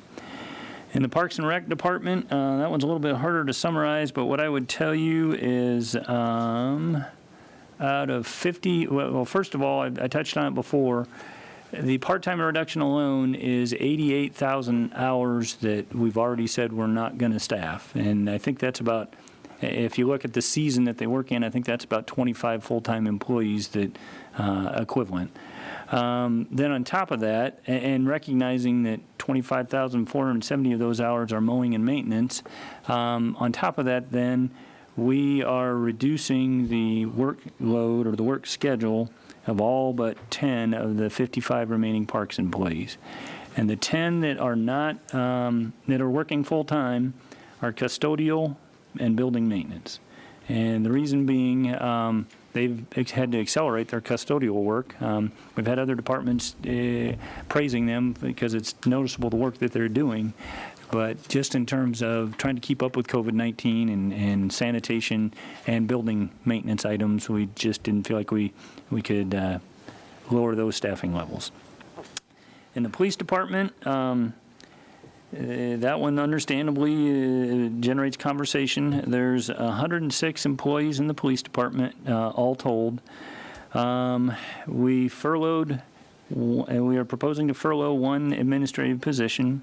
We're proposing to have one position go to 3 days a week, and then the remaining 33 that we're proposing, I think it's 32, that we're proposing on a work share are focused at a managerial office Monday through Friday, 8 to 5.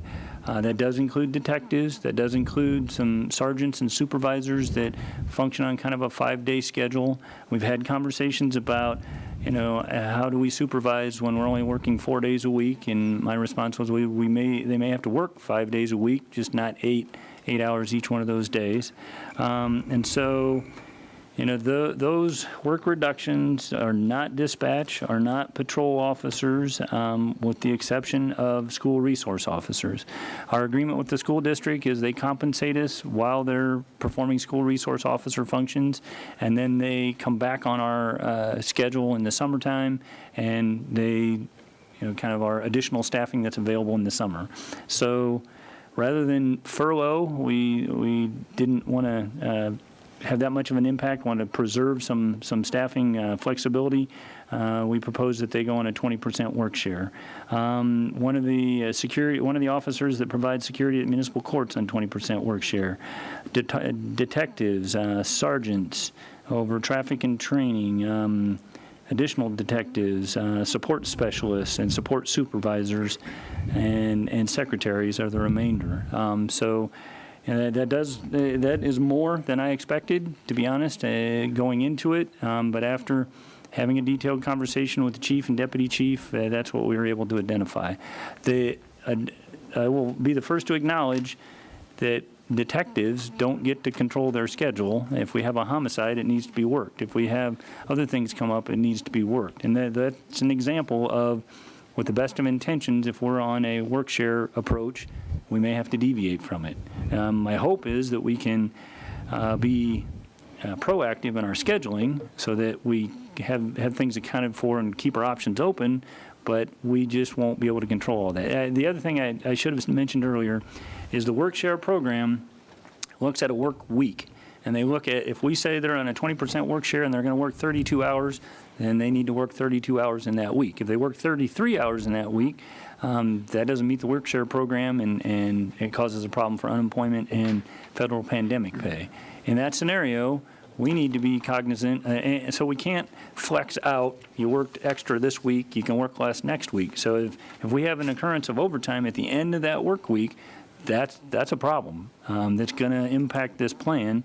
Hopefully we can schedule differently to have some coverage available in those scenarios, but we are going to have to be light on our feet if something comes up. So that was, we had quite a bit of conversation about whether that was workable or not, and that's what that's what I want to try in the interest of trying to maximize the budget savings.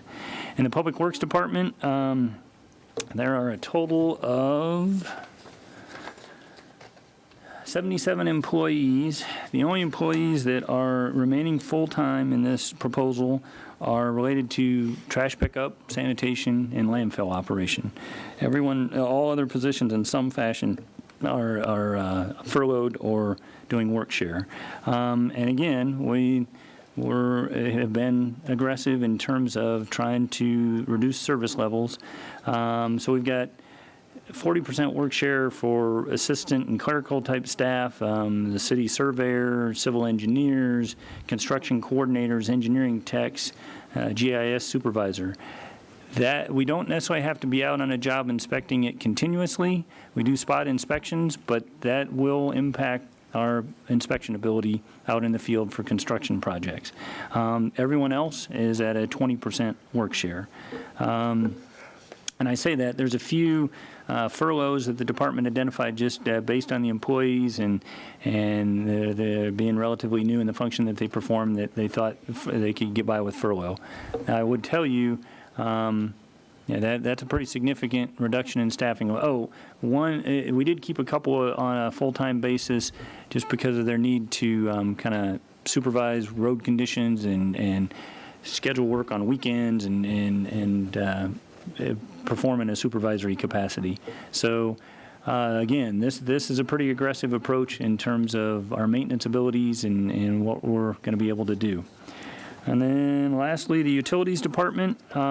They're not affected by sales tax. We are monitoring what the future might hold in terms of delinquent water accounts and things like that, and water consumption. So we started out saying we're going to take the same approach, and I shouldn't say we. Martha Tasker started out saying her department needed to step up like everybody else. So that's what we're trying to do, and we'll take a look as we get more data whether we might be able to back away from that. In the utilities department, there's 77 employees. There are quite a few that were left full-time. The bulk of those are water plant operators and sewer plant operators. We have a hard enough time keeping those positions filled and getting all of our shifts covered. I do want to acknowledge that they were pretty creative in terms of identifying some people to be on a full-time schedule so that if overtime does arise, they're available.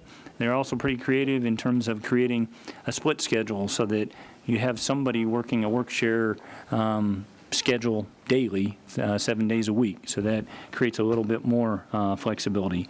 But they have 29 employees that they think that they can put on a 40% work share, which is 3 days a week, and then one employee that is on 20% work share, which is the department head. I did add a slide, and it's really just percentage calculations or comparisons.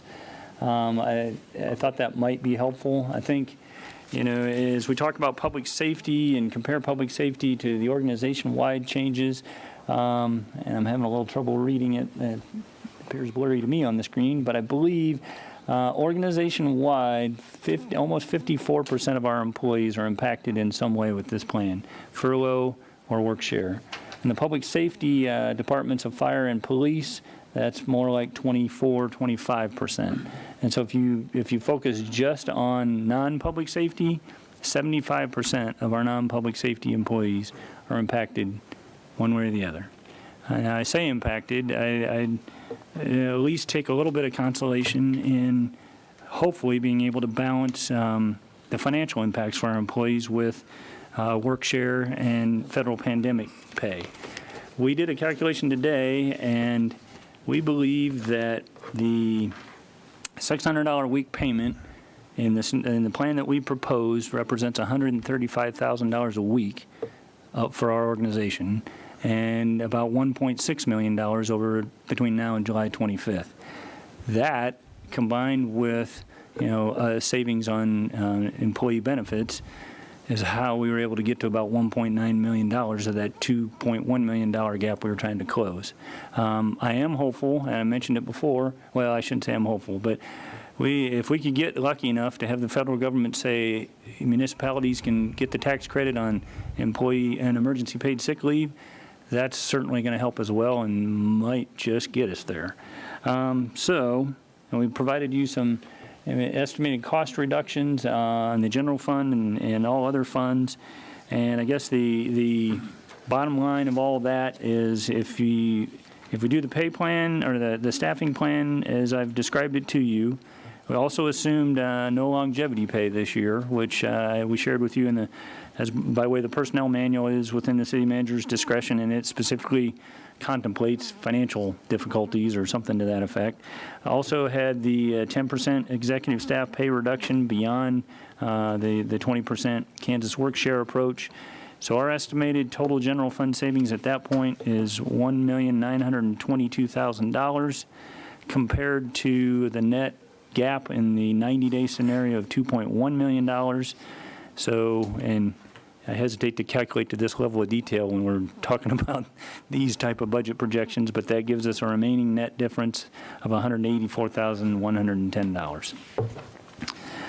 There's employee demographic information that I won't go into in great detail. I'd be happy to answer questions about that. Just in kind of recapping it, there's no easy path forward here. And we certainly could do things differently. It's not going to change the significance of our gap. It's not going to change the significance of our the impact on our employees. I hope, I completely understand from an employee's perspective. I keep hearing how they want to work. It's just hard to be told to stay home. I get that, but we need them to. So, sorry. Thank you, I Mike. take consolation in the fact that hopefully we've come up with a financial model that while you're not able to work, we're looking out for your financial best interest the best we can. That's all I've got. Thank you, guys. Questions for staff? We'll start with Commissioner Davis.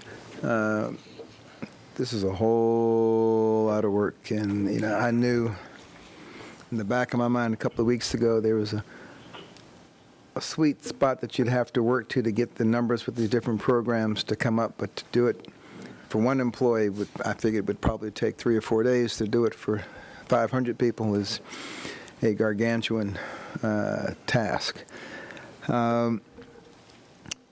Aside from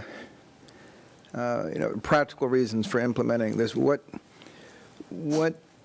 message will departments that people most commonly associate with city government, police, fire, water, sewer, what message is going to go out to our customers regarding potential impacts upon service? Obviously, we're not going to say we're not putting out fires on Fridays, but are there any ways in which our citizens need to behave differently or expect to interact with those departments differently?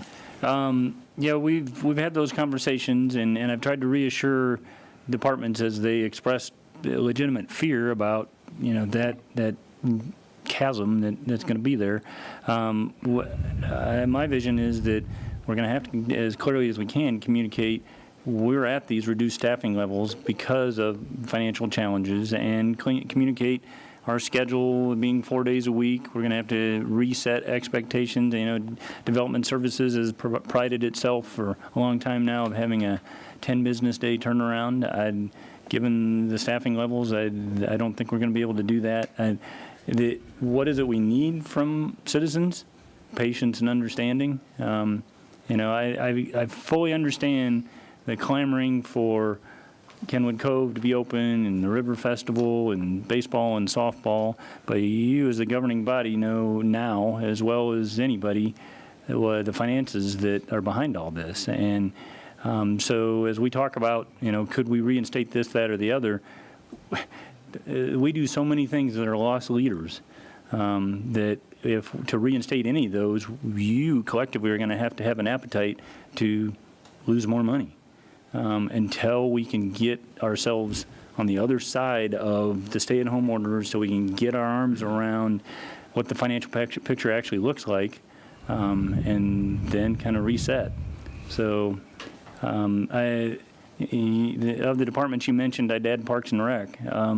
That one concerns me as much or more than many. I mean, from a public safety standpoint, as you said, fire, I don't see a service reduction in terms of responding to fire emergency. Fire inspections, yes, and some administrative. Police, they're challenged more than fire in this proposal, but that's a lot of investigation, detectives, supervisory. I'm hopeful that they can band together and put a plan together that isn't very noticeable as a service level reduction. But you're absolutely right. The other departments are the ones that streets. They've really stepped up in terms of, we'll try to make this work, but it's going to be noticeable. And just one last follow-up, and I'll sit quietly for a while. As far as not just building inspections, but the permitting, I forwarded something to you earlier, or probably last week, about, review of plans, because there is a segment of our community that is working, which is the construction business. So it's a group of families which are still employed because there's stuff still being built. Is there any plan to change the way we process things? Not so much taking more time, but are there ways to streamline or shorten the actual process so that a fewer number of people can keep things moving in a reasonable period of time? Well, yes, and if it's any consolation, our staffing and service levels are going to get better than they are in the stay-at-home order. So what we're dealing with right now is lower in terms of the staff hours committed. So we'll be able to step it up a little bit. But we have gotten our online presence up and running, and I honestly don't know how many people are taking advantage of that. The habit might be to continue to submit by paper, but that's an opportunity for some efficiency. I think we haven't had an opportunity to go through it, but in the past, when we were trying to find efficiencies, we looked at, taking a different approach to processing paperwork and inspections and trying to really zero in on, is there a way that we can, identify what's absolutely necessary and cut out any inefficiencies, and we'll continue to try to do that. Okay, this probably would be my last question. But as far as Planning Commission review, our rules state that if it's not reviewed within a certain period of time, the applicant can proceed as if it was... It varies depending on the application. So some are presumed approved, some are presumed denied. In this interim period, we've been paying attention to that. We have had conversations and are going to need to have some more about, if the stay-at-home order continues, some meeting format for Planning Commission. Lauren Driscoll, the department head, has been researching that, and frankly, I put her off till next week so I could get through this, and then we can have that conversation. But whether it's a different venue, we've taken a little bit different approach on the way we're conducting our meetings, and it may be a little clunky, but my motivation was to allow for public comment in a format that worked versus, I've seen other formats where it's a online meeting, but all you get to do is observe as a citizen. And it does look like we have citizens that want to participate today. So my focus on these meetings, as well as Planning Commission, is trying to accommodate that public comment. And so we've looked at a different venue format. Can we, accommodate social distancing and some of our Planning Commission items pack the house, or do we need to look at a different technology? So we're pursuing that. Okay, thank you. Thank you. Commissioner Franz, questions? I am really pleased that everybody stepped up to the plate to the extent that they did. I had, I have a little bit of concerns. I'm sure all of us do about the public safety departments. And I know they've done some things already. For example, I know the police department has implemented the emergency accident reporting plan with the intent of reducing contact, but that also reduces workload for the officers on the street, and that's important. And I'm glad to see that the fact that the schools are not in session, and we've got the school resource officer program that provides them with some additional assistance to maybe be a little more flexible in providing some reductions in overall time. I think without that, it would probably be very difficult to accommodate that. I am a little bit concerned about your comments about the detectives division and the need for them perhaps to put in hours in excess of the shared work program in some circumstances when that is merged with your comments about failing to qualify for the shared work program. That's going to be a very delicate, I think, balancing act that the staff is going to have to do in that case. And we may find out that we have to change that on the fly at some point, or that you have to change it on the fly. I'm pretty much pleased with the outcome. It's you know, as hard as it is, it's still a little short of what we need, you know, but I'm pleased we've gotten this far, you know, and maybe in 60 or 90 days, when we know a little bit more, we can either roll it back or ramp it up a little bit, depending on what we know at that point. Yeah, if I could respond a little bit, I was remiss in failing to acknowledge that overtime's been a killer for the police department and the fire department for years. We've had conversations for quite some time about, you know, being short-staffed in the police department in particular, and if we had better staffing levels, we might be able to take a different approach to scheduling and help with overtime. And so 2 weeks ago now, maybe a week and a half ago, they were able to implement 410s instead of 8-hour shifts, and that creates a 2-hour overlap so an officer can come off the patrol and finish their reports. And it's probably too soon to tell, but that 1 week where we had it, there was a noticeable improvement in terms of overtime reductions. So the SROs help in terms of, rather than just furlough some officers, hopefully that keeps that staffing level to where we can see gains in terms of overtime. And that's something that Chief and Deputy Chief have wanted to do for a long time, and they've finally been able to implement it, and they've been crunching the numbers and monitoring the data the best they can. As far as work levels in general, we're seeing shifts, and you know, we're also monitoring what Wichita is seeing in some other places, and they're seeing increases in domestic abuse and burglary and more severe crimes. I can't say that that's been the case here in Salina just yet, but we have not seen just a precipitous decrease in activity. It's been a shift. So. Commissioner Franz, again, you know, I was expecting there to be some kind of shift in that sort of activity simply because of the circumstances. And now I've forgotten my other comment, so you know, if it comes back, I'll interject. Commissioner Ryan, any questions?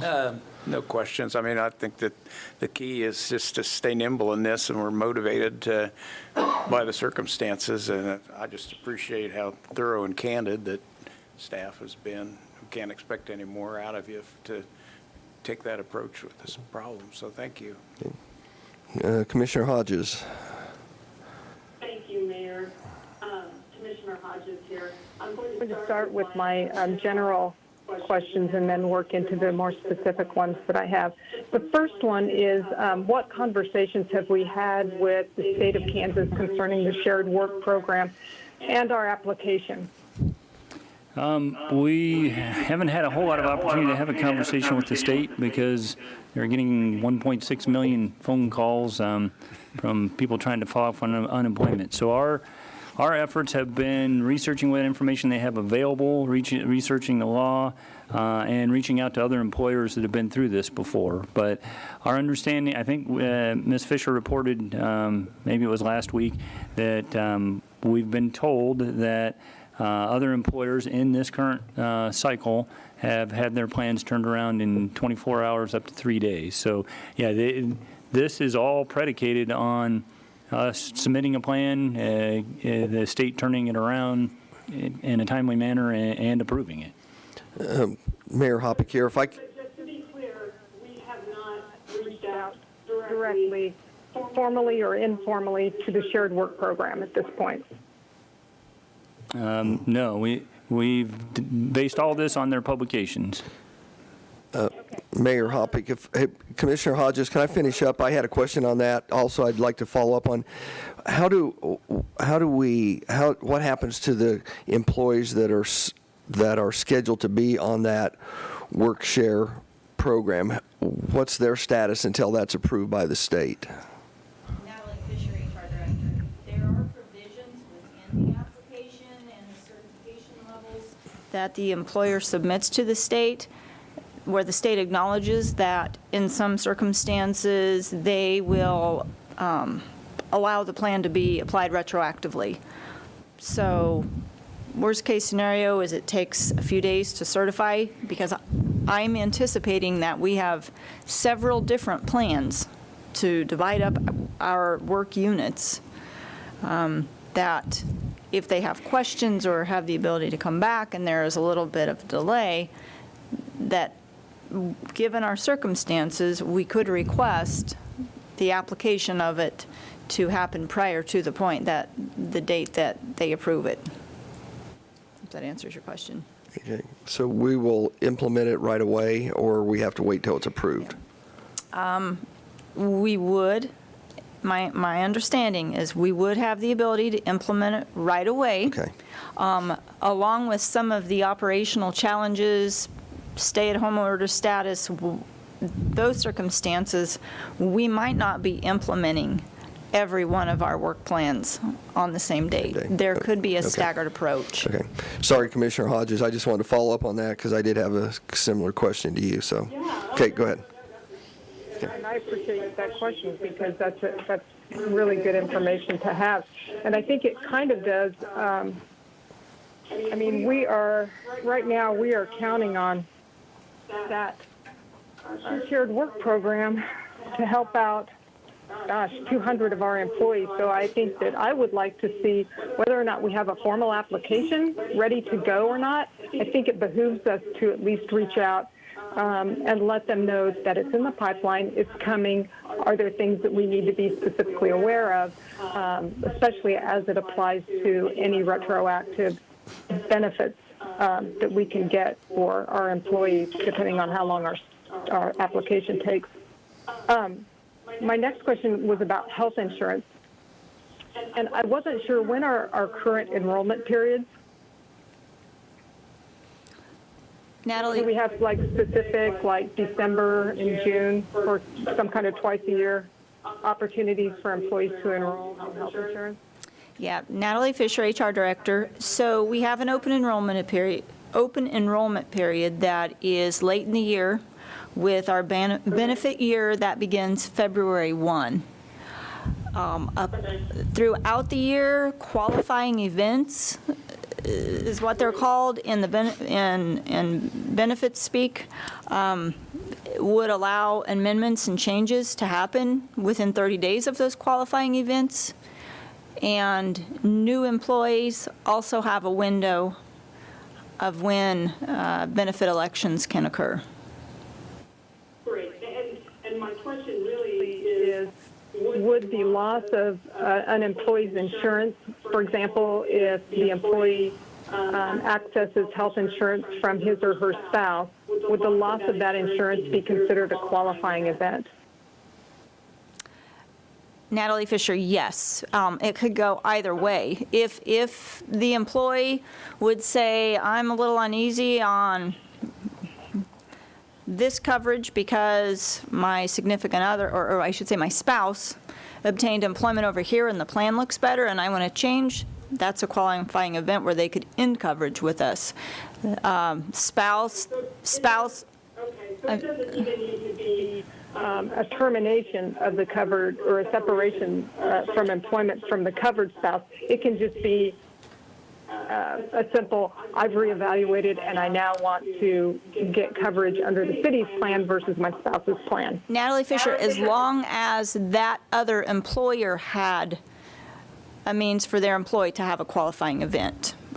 So the example is, let's say a spouse starts new employment and they like that other employer's coverage better, which occasionally, not frequently, but occasionally does happen. That would be,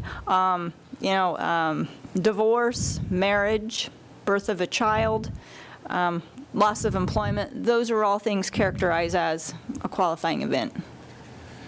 okay. Thanks.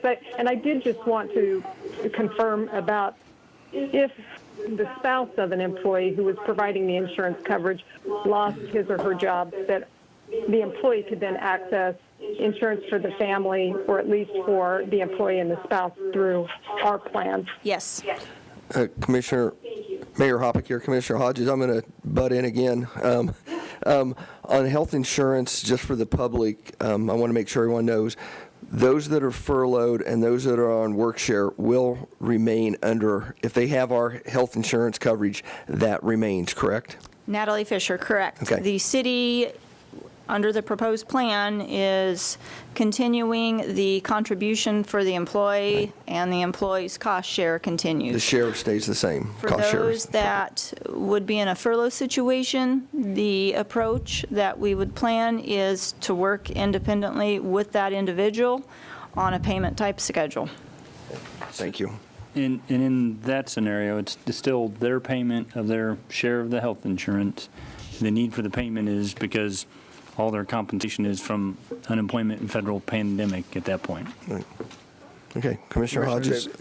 But when they're furloughed, the employer's contribution is considered income? No, if you recall, on the work share program, it's not. And just straight up unemployment, the rules look pretty clearly like that counted as compensation, but we were told they don't administer it that way, which made me a little nervous. But in the work share, well, so in a work share scenario, it's not a question. All right. Commissioner Hodges, continue. Okay, thank you very much. In the proposal, as we've seen it in the resolution, or in the PowerPoint plan, seasonal temporary employees, we're not going to fund those this year. Does that represent a de facto closure of Kenwood Cove? Because I've received a lot of questions about Kenwood Cove and about Parks and Recs program. And if we're counting the savings to help us close the gap, when are we, does that mean that Kenwood Cove is going to be closed? And when would we make that announcement? It does assume that to be the case, and I recognize we'll need to make that announcement soon. As other programming that's further into the season, if we have an opportunity to get more information and revisit our finances, we can take those up as more new information allows. I'm not prepared to say that everything's canceled through the end of the year, but all the budget numbers that we presented to you assume kind of that worst case scenario financially and no part-time employees for 2020. So as relates to Kenwood Cove, I think the timing is such that we're going to have a hard time getting lifeguards, and we're not going to have a financial turnaround fast enough for Kenwood Cove. But other Parks and Rec programming, I think we just need to look at the timing and make a decision far enough in advance of each one of those. Okay, thank you very much. And then I have some follow-up questions regarding, I'm sorry, Commissioner Hodges here, I keep forgetting to say that. I have some follow-up questions regarding specific departments. The first one, and unfortunately,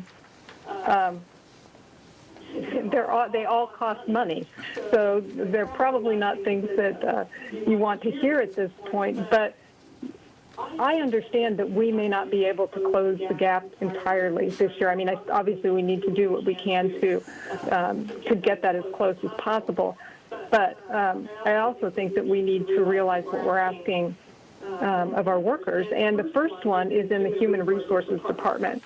And I would see that Human Resources is going to be absolutely besieged with questions. And you had noted in an earlier presentation that basically there will probably be as many different adaptations to this shared work program, as there are employees and different timelines. So is it reasonable to be cutting our human resources staffing across the board when we're going to be experimenting with a new program that sounds to me to be pretty complicated to administer, and also with the new federal program that we're hoping will supplement our employees as well? We share the concern. Mike's Craig. I've been even worse than any of the rest of you in saying my name. We share the concern. We had quite a bit of conversation about that, and when I say there's need for some discretion on the city manager's part, that's probably as good of an example as any of our intent is to try, and if it's just not working, then on being light on our feet, we may have to say, okay, does this, and it is on a weekly basis, so do we identify that 1 week out of the month is bad and we need to staff up differently, and recognizing that impacts the savings? Within that level of latitude, I see that as a decision that I would make on a case-by-case basis. If we end up having to deviate too far from this plan and our financial savings is just too significantly impacted, then I think I would have to bring that back to the governing body. Right, and I agree. And actually, I think that after having these conversations about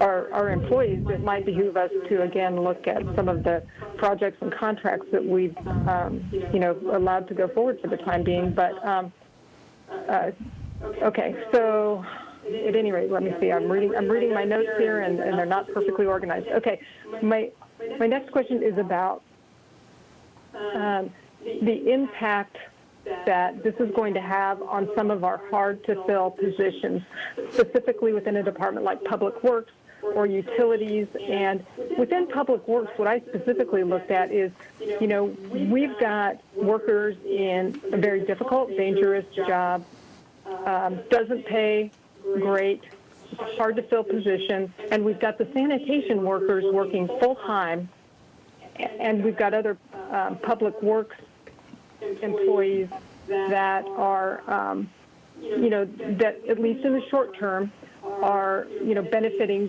from the unemployment program structure. How can we assert, how can we show workers like I said, like utilities, like Public Works, that we value the fact that they are going out there every day and doing during the time of coronavirus a very difficult job? How can we acknowledge them? I've mentioned hazard pay a couple of times, which really hasn't elicited much of a response, but seriously, how can we show our appreciation to them and acknowledge that they're doing a really difficult, dangerous job that could impact not only them but their families? Hazard pay, Mike Scragg, hazard pay is probably the most readily, it's the only example I know of that I've seen elsewhere. I have been paying attention to the conversation about hazardous pay being proposed as part of the stimulus package, and as you noted, it's an added cost. If that's something the governing body wishes to entertain, we can do that, and we can run the revised numbers. With respect, When you're looking at, pardon me, when you're looking at, 15, wasn't it 15 sanitation? And I'm just using them as an example. I mean, I think that we have that example in utilities as well. But when you're looking at like 15 employees, I mean, and the overall gap that we're facing, I mean, and I don't know what that looks like. $1 an hour, $2 an hour. We absorb some of their insurance costs. I mean, I don't know what that looks like, but I think it would be helpful for me to know, if that is something that we could implement for, say, $20,000, I think that would be a really excellent investment. staff can run the numbers. Easy enough. Commissioner Franz here, if I might make a comment about, I guess, two things. Number one is I shared your concern about HR, knowing that this is going to affect their workload is probably not going to decrease a whole lot as a result of this. On the other hand, if they're willing to give it a go, I'm certainly willing to support that. The thing about recognizing employees is difficult. The easy thing to do would be to have identified 35 or 50 employees and simply do a layoff. And they lose health insurance, they lose continuity of employment, all of that. I think what we're doing by proposing a combination of furloughs and work sharing, which allows them to keep their health insurance, it allows them to keep their employment in a continuous basis, is in fact stepping forward and trying to do something that is less impactful on those employees that we obviously would like to keep. Going beyond that, as you recognized, I think is very difficult because we're already in a deficit situation. These changes don't fix all of that. And by, backing away and saying now we want to pay someone additional or we want to change the plan somewhere, that calls for some kind of compensating adjustment somewhere else to keep us in the same position. And that's going to be very difficult. But I recognize your concern. I mean, I get that employees are being asked to do some very difficult things. Commissioner Hodgins, right, and I agree, and I'm looking Specifically to frontline employees that are at a much lower pay scale than some of our other folks, but I understand that. And I guess my follow-up question to that, Commissioner France, so, I mean, this proposal as it's been permitted, I mean, is it an all or nothing adoption through this resolution, or is there room for any compromise or consideration of alternatives? Commissioner Franz, is that a question for me? I'm sorry. I think it's clear that if we have 3 votes to change the proposal, that's obviously on the table. thank you. So, And then, I'm winding down, I promise. but Commissioner Hodges, there was one other point there that I thought I'd try to speak to, and you're correct that filling positions has been difficult for us in a number of departments and a number of positions. And I hesitate to say this because I don't want it to be taken the wrong way, but in tough economic times, employment with cities is usually preferred, or those are the times when city employment, longevity, just the tenure you can have, the benefits, the security of those jobs is more appealing. In vibrant economic times, that's typically when cities lose employees to competing private employers. So I don't know what the future holds in this particular circumstance, but kind of repeating Commissioner Franz's point, within the resources we have, trying to do the best we can by our employees, hopefully puts a good foot forward. Understood. Commissioner Hodges here, and You provided me with a perfect segue into the final question that final series of questions I'd like to ask, and that concerns public safety, specifically the police department. You referenced tough economic times, and I think that data would show us that tough economic times a lot of times translate into a higher crime rate. I know that I've read materials about the fact that we're having social distancing and people are isolating at home has been linked to a higher rate of domestic abuse. And I'm not seeing that as people's desperation grows. I'm just not seeing that as that we're going to see a corresponding decline in crime. And I just wanted to make a couple of points in that we have made significant investments in our police department in the last 2 years. We invested in a retention study. We identified issues that were contributing to turnover, and we're working to address them. We have continued to recruit and train new LEOs, and that represents a significant investment. It's trying to reach our goal, which we are actually very close to reaching, of being fully staffed with LEOs. I guess, has anyone done an assessment of what the proposed recommendations will have on public safety? Meaning, if we're going to be slashing our detectives by detective times by 20%, what impact do you think that will have on public safety? Well, part of it is a question of whether we can adapt our schedules, and no doubt there'll be a service reduction in terms of the hours available, but hopefully, so that might impact clearance rates. That may impact the time in which detectives are able to, call a contact or follow up on an investigation. We're just going to have to monitor a lot of what you just described in terms of, what we're seeing in the way of other police activity and its impacts.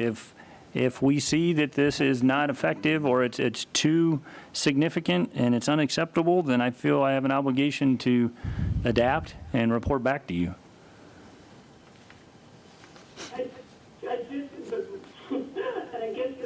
This probably gives more insight to my frame of mind than is very helpful to anything in general. But when I looked at the reduction in detectives, I thought, well, detecting work, as you mentioned, comes at any hour of the day or night. Sometimes it has to be done in teams.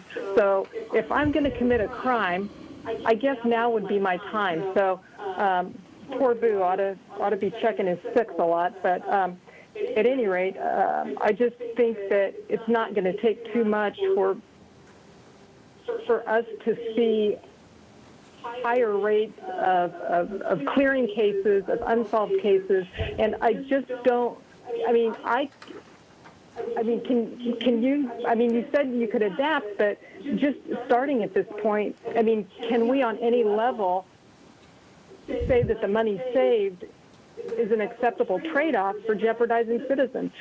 Well, Mike's Craig. I understand your point. If I thought this were significantly jeopardizing citizens, I wouldn't recommend it. We've had conversations with the chief prior to the pandemic that part of the effectiveness of our clearance rate is concentrating resources on an event shortly after it happens. If those events happen, I anticipate that we may not meet the work share expectations for that week. If a homicide occurs, if another crime occurs, and we need to respond, then we respond. But that at least starts out with an approach that is trying to balance the budget. And if circumstances don't allow it, then I have to be flexible enough not to be regimented and say, regardless of impact on service or regardless of impact on our society, we have a budget plan and there's no wavering. With that, when I say adapt, that's what I mean is certain circumstances, the incident and the public safety aspect of it is going to justify that we're blowing through the work share that week. Right. A question: Are we fully staffed on detectives? Are we cutting 20% of I think it was 7 detectives and then maybe another 2 other detectives from some other subgroup. But are we 100% staffed on detectives? I don't want to answer incorrectly. Chief Nelson is on the line. I'm going to unmute him and see if he can help me with that. Certain circumstances, the incident thought that sounded like me. Safety aspect of it is going to justify that we're going to work here that week. Are we fully staffed on detectives? Are we cutting 20% I think it was 7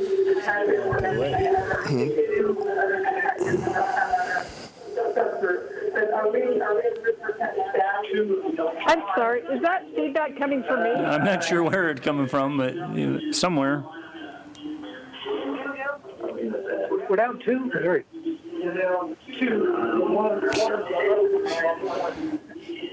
Was it 3 or 2? Chief, if you've got the sound on your end, we can't hear you over the sound.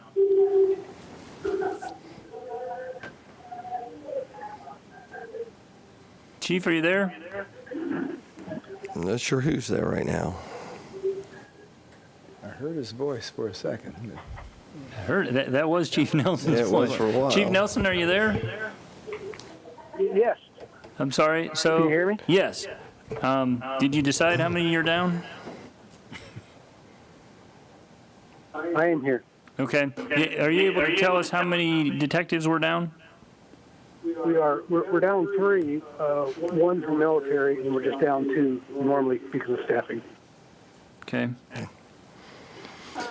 Thank you, Chief. Commissioner Hodges here. That's another concern because we're not talking about reducing the workload of 7 detectives. We're talking about reducing the workload of 4 detectives, which I find really concerning. So I would love it if we could take another look at that and maybe talk to some of the detectives. I understand that you've talked with Chief Nelson, and I think it might be helpful to confirm that they know what they're going to do if they reach the magic 30-second hour. I mean, do they clock out? If they end up spending 35 or 36 hours. Commissioner Hodges? And they're ineligible for the work share, what do they do next? Commissioner Hodges, this is Mayor Hoppick. I think we're starting to get into that managing.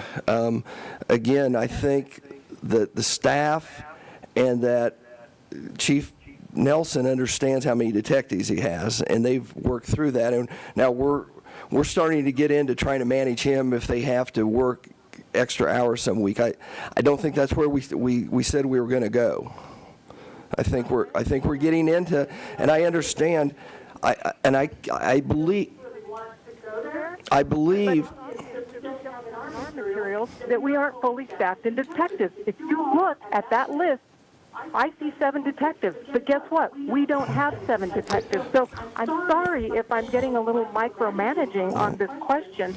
It's the only question that I have that really pertains to a specific position, but this is public safety, and I want my detectives there doing what they need to do to solve crimes and not being constrained by trying to conform to a work reduction number. I believe that's the only foray I am taking into specific staff positions, but I would like to say you're welcome because now you all know that we are actually at 4 detectives and not 7.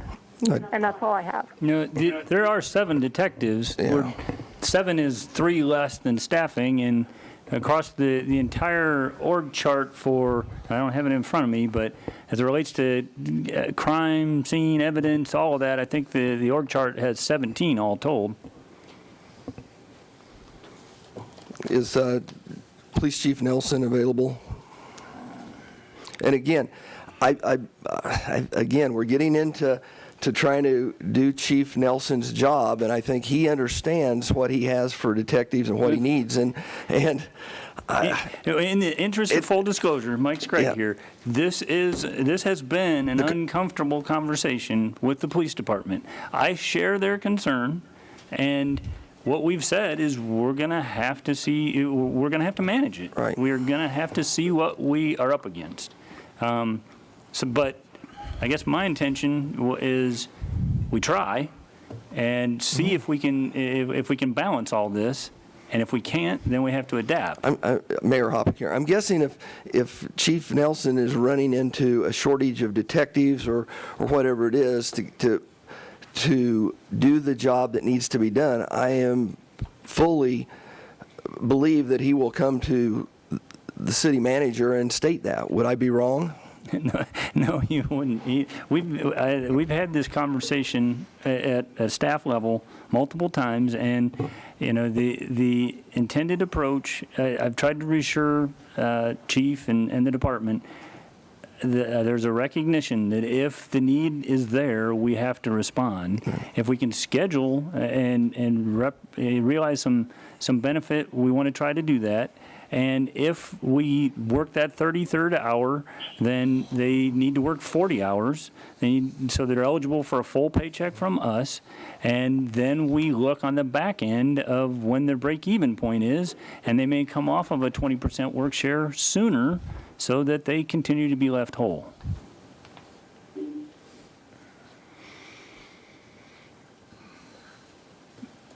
Yeah, so, And Chief is on the line and unmuted. Chief, if you have anything you want to add. I'm sorry. Yes, I'm here. There's nothing I'd like to add. If that was directed to me, No. you cut out for just a moment. I was telling Chief Nelson that he's unmuted if he wants to make a comment. Can you hear me? yes. Yes, I did want to be clear. Our numbers are, it's 7. The 3 that we're down would give us 10. So it is, we have 7, but we are down 3, which, is 30% of our detectives, and certainly that is concerning to me. I've expressed my reservations to Mike, and we've talked, and certainly whatever we do today, we're going to make it work. But yeah, it concerns me, sure, because we can't control when crime's going to happen. But I also fully understand we're in quite the financial crisis now.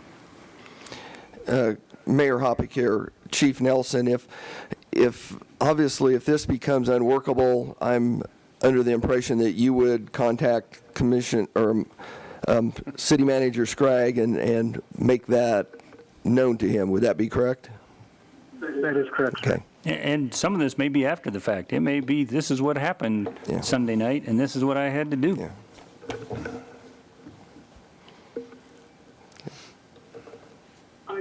Oh, sorry, I just muted you. I'm sorry, I muted you mid-sentence, Chief. Try that again.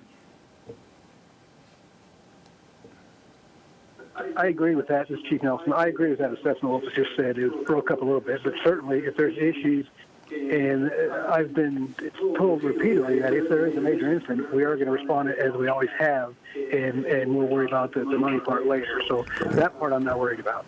Perfect. Thank you. Okay. Any other questions for staff? I have maybe a couple, and then I think we need to open it up to the public. But Commissioner Franz here, I just remembered what my other comment was, and that had to...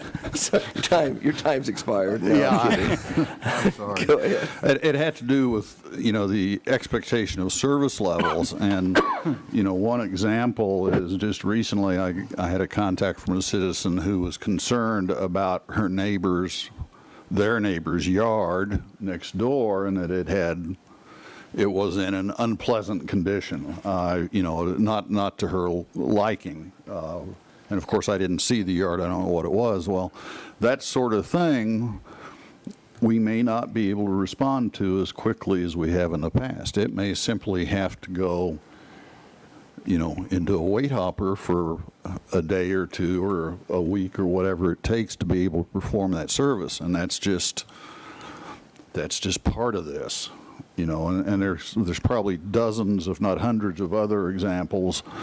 Where the staff is going to have to work triage on these things and take care of the most critical things first, which, of course, at the top of the list is public health and safety threats have to be dealt with. Right. So, for what it's worth. Mayor Hoppick here, and I think this question's probably for Ms. Fisher. I know at one point when we talked about helping the employees, as far as filing for unemployment for those that are on furlough or on the work share, will we do that as a group for all of them?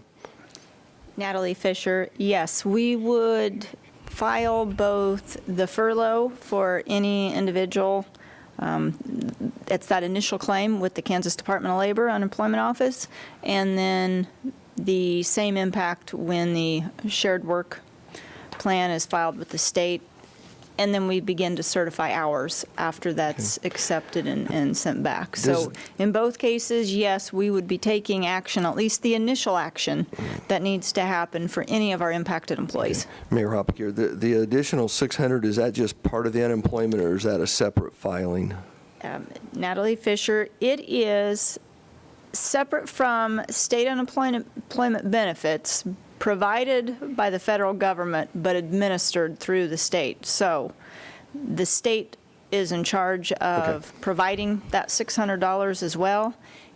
That's some of the criticism they've had with their infrastructure, and they are hoping to have it up and ready for payment disbursement as soon as next week. There has been a delay on that, but there's nothing that has to happen to both the state and the federal level. okay. It's all being Administered. handled through the state pending the formal agreements that we're assuming had happened but hadn't seen anything specifically signed, as long as the state has entered into the agreement for the CARES Act with the federal government.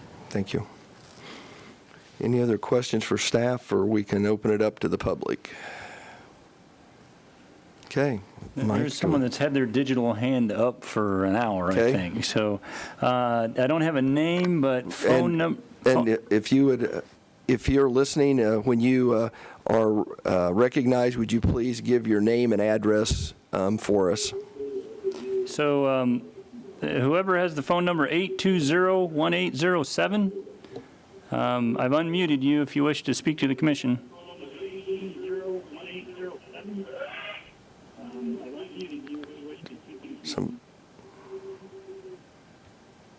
Yes, I had one question. Yes, could you please state your name and address?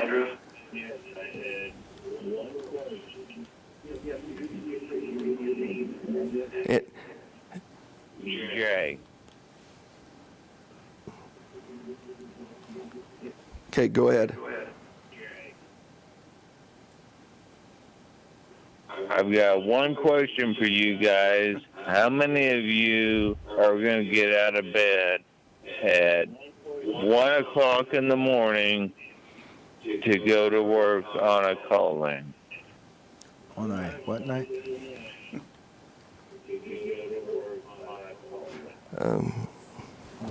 What type night? What kind of call? I can be called in at 1 o'clock. Me too. I'm probably, this is Commissioner Davis, I'm the wrong person to ask that. I went to work at 11:30 last night after being up all day, and I got home at 1:30. If you have to go, you have to go.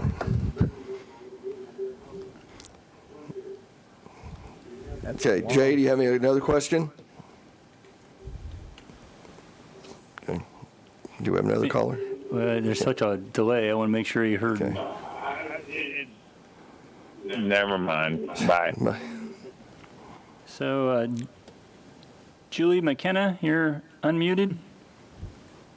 Yes, can you hear me? Yes, go ahead, Julie. I was wanting to have the commission address the amount of money that's paid for legal services, $550,000 on an annual basis, sometimes as high as $600,000, and the ability to look at that type of expenditure when you're trying to cut back wages of basically people who are blue-collar workers. Okay. This is Mike Sprague. That is a request that's been made. We've done a study session on it. I've committed to revisiting that further. The study session kind of breaks out the extent of those legal services, everything from supporting municipal court to groundwater contamination to services on retainer and then additional legal services. So we, in addition to everything that we've done so far, the things we have left to do are to look at that, to look at all of our other ancillary contracts with different providers, and I've committed to bring that back to the City Commission. My focus so far has been trying to address the staffing plan as requested. I realize I'm not a commissioner. I'm just... Maybe opening up that position for bids would make it a little bit more competitive. That would be something, Mayor Hoppinger, that'd be something the commission would have to discuss and move forward, but we'll take that under advisement. Commissioner Hodges here. I just wanted to thank you for your phone call. This expense has been a concern of mine for years, and I think the time is probably right to reevaluate exactly how we do this. So thank you for your call. Well, thank you, Commissioner. I appreciate it. That was the comment that I had and a statement I wanted to make. Okay. Thank you. Thank you. So if there's any other callers, press *9, and that will indicate to me that you wish to address the commission?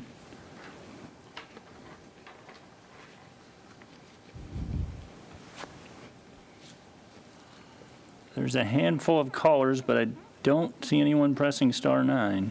Oh, here we go. Joan Ratzliff, you're unmuted. I think the time is probably right to reevaluate exactly how we do this. So thank you for the call.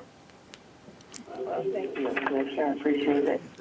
Joan, are you there? The comment that I had and the statement I wanted to make. Thank you. Joan, are you there?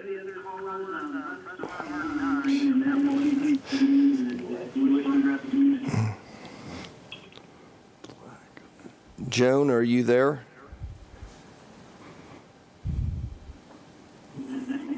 Guess not.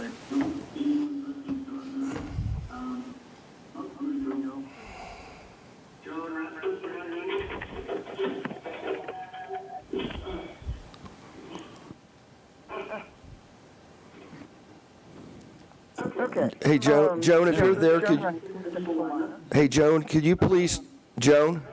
She can't hear. Thank you. That's what I was going lag to, between the phone and the computer, so it's kind of odd. But anyway, I wanted to say that all the steps that have been taken to keep the workers whole are really impressive, and I want to express my appreciation. In a nutshell, I also want to say that the service that is provided by the city employees is overall very good. I've always been pleased with that. And as a former public servant myself, I appreciate and I can recognize how hard these people are already working. So I'm concerned as a consumer about a reduction of services. And particularly in Parks and Rec, for one. I've also been watching the budget meetings that you've had, and I want to also insert here, I appreciate all the hard work that staff and commission has been doing on this. It's just a lot, and I appreciate the job you're doing. But when it comes to some of the projects that are going forward, the one that really sticks out for me, especially in connection with the pay plan that we're talking about here, is the South Water Treatment Plant. That we haven't broken ground yet, I understand, but we're still going to move forward. And in 2020, that's projected to cost $1.85 million. Plus, there's the $41,000 just for the gas line to that plant. And so I'm wondering, my goodness, if I heard right, that's almost the amount that we're talking about for payroll through 2020, if I heard right. So I would hope that you can go back and look at some of those things again. I appreciate that you looked at them first and looking at cutting payroll last. I love to see that. As a former public servant, I know that's not always the case. So again, thank you very much, and I appreciate what everybody is doing here, and appreciate the opportunity for citizen input. Hey, Joan, can you hear me? This is Mayor Hoppick. I do not have my material in front of me, but I believe Mike Scragg, I saw him looking up on that South Water. I want him to give you some numbers, because ground has been broken on that, and there's been significant payment, and that's why that's continuing. So, Mike, can you address that? Mike Scragg, ground has been broken. Quite a few buildings are up and, I believe, completed. The project is 50% complete. We identified that 90% of the materials have been purchased. We estimated the cost to cancel to be $7.5 to $9.5 million.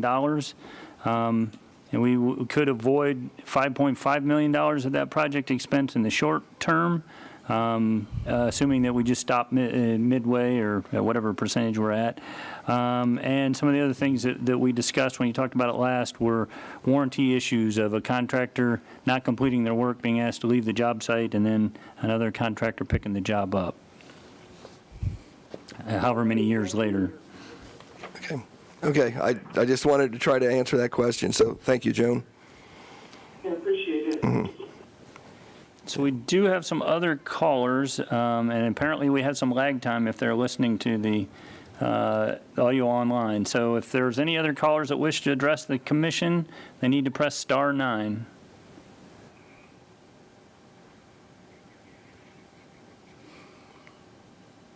We'll give it a little bit because that one was pretty delayed.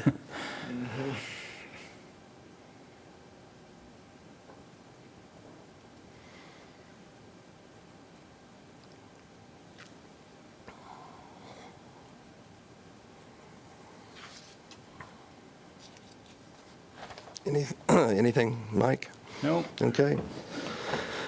Okay, with that, I guess we'll bring this back to the commission, and I guess at this point, we need to address the resolution. Do we need to read that? Do you have that? Did you want any other? I think I'm going to have, since it's not, go ahead, Mike. If I could, Okay. this being a recent addition, I did want to take the opportunity, give Greg Bankson the opportunity to kind of walk you through the resolution, just so you and/or listeners at home have a sense of what it's intended to do. And excuse me, Mayor Hoppick here. Maybe I'm going to play city clerk here and maybe read what the title to the resolution is so the public knows, unless you have it in front of you. We just had one person come through that wanted to address the commission. Okay. You can do it. Kelly Hopkins, you're unmuted. And Hi, yes, thank you. Can you hear me okay? Yes. Yep. Okay, great. First, I want to say I understand the difficulty in these decisions that you're having to make. That is not lost on me at all. I can imagine this is very difficult, but I just want to reiterate one more time. I am a social worker here in our community in Salina, and looking at your proposed staffing approach, I am really concerned about the line item for police department. We know with the shelter in place, with income loss, increase in substance abuse, we are and going to see an increase in domestic violence, child abuse, and recognizing when we're handicapping our law enforcement and our detectives, we are further victimizing victims of crime when they can't focus on everything they need to focus on. And so I just really want to implore you to rethink about that line item, at least for this first pass. Okay. Is that it? Okay. Well, thank you. Thank you. Yeah.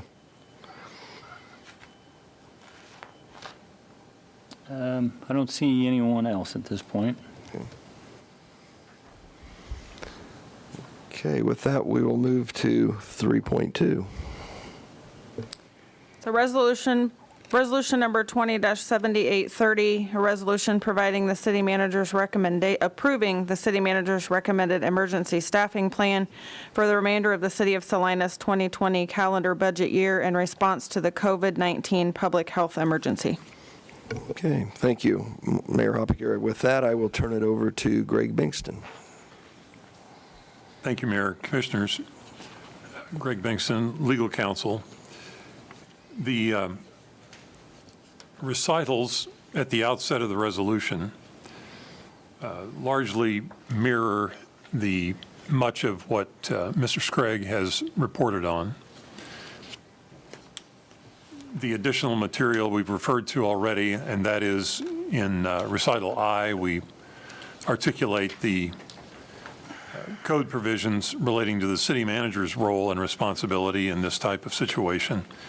And in J, we refer to the governing body's role and responsibility in this type of situation. The actual resolution contains 7 sections that relate to the substance of the matter.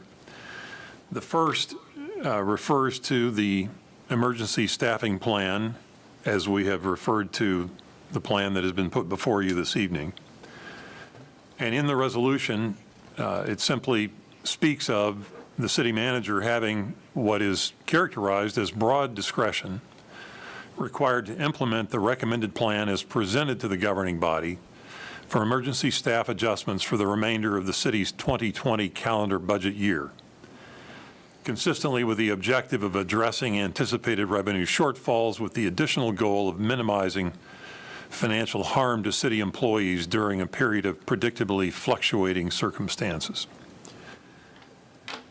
In Section 2, the city currently has employee classifications that relate to whether they are classified full-time, classified part-time, or regular part-time, and those, as you might imagine, are functions of the regular number of hours worked.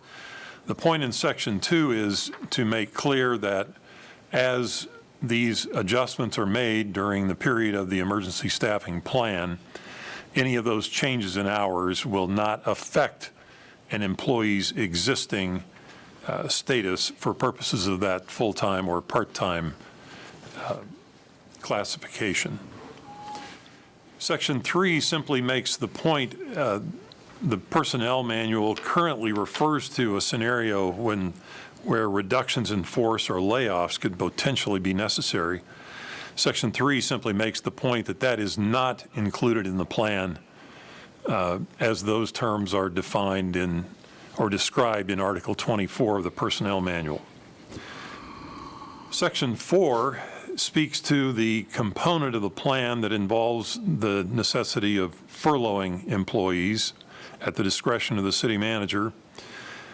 The Personnel Manual does not currently address the furlough scenario, but under the unique circumstances of the current situation, for the reasons that have already been discussed, that is one of the available mechanisms by which the situation can be managed to.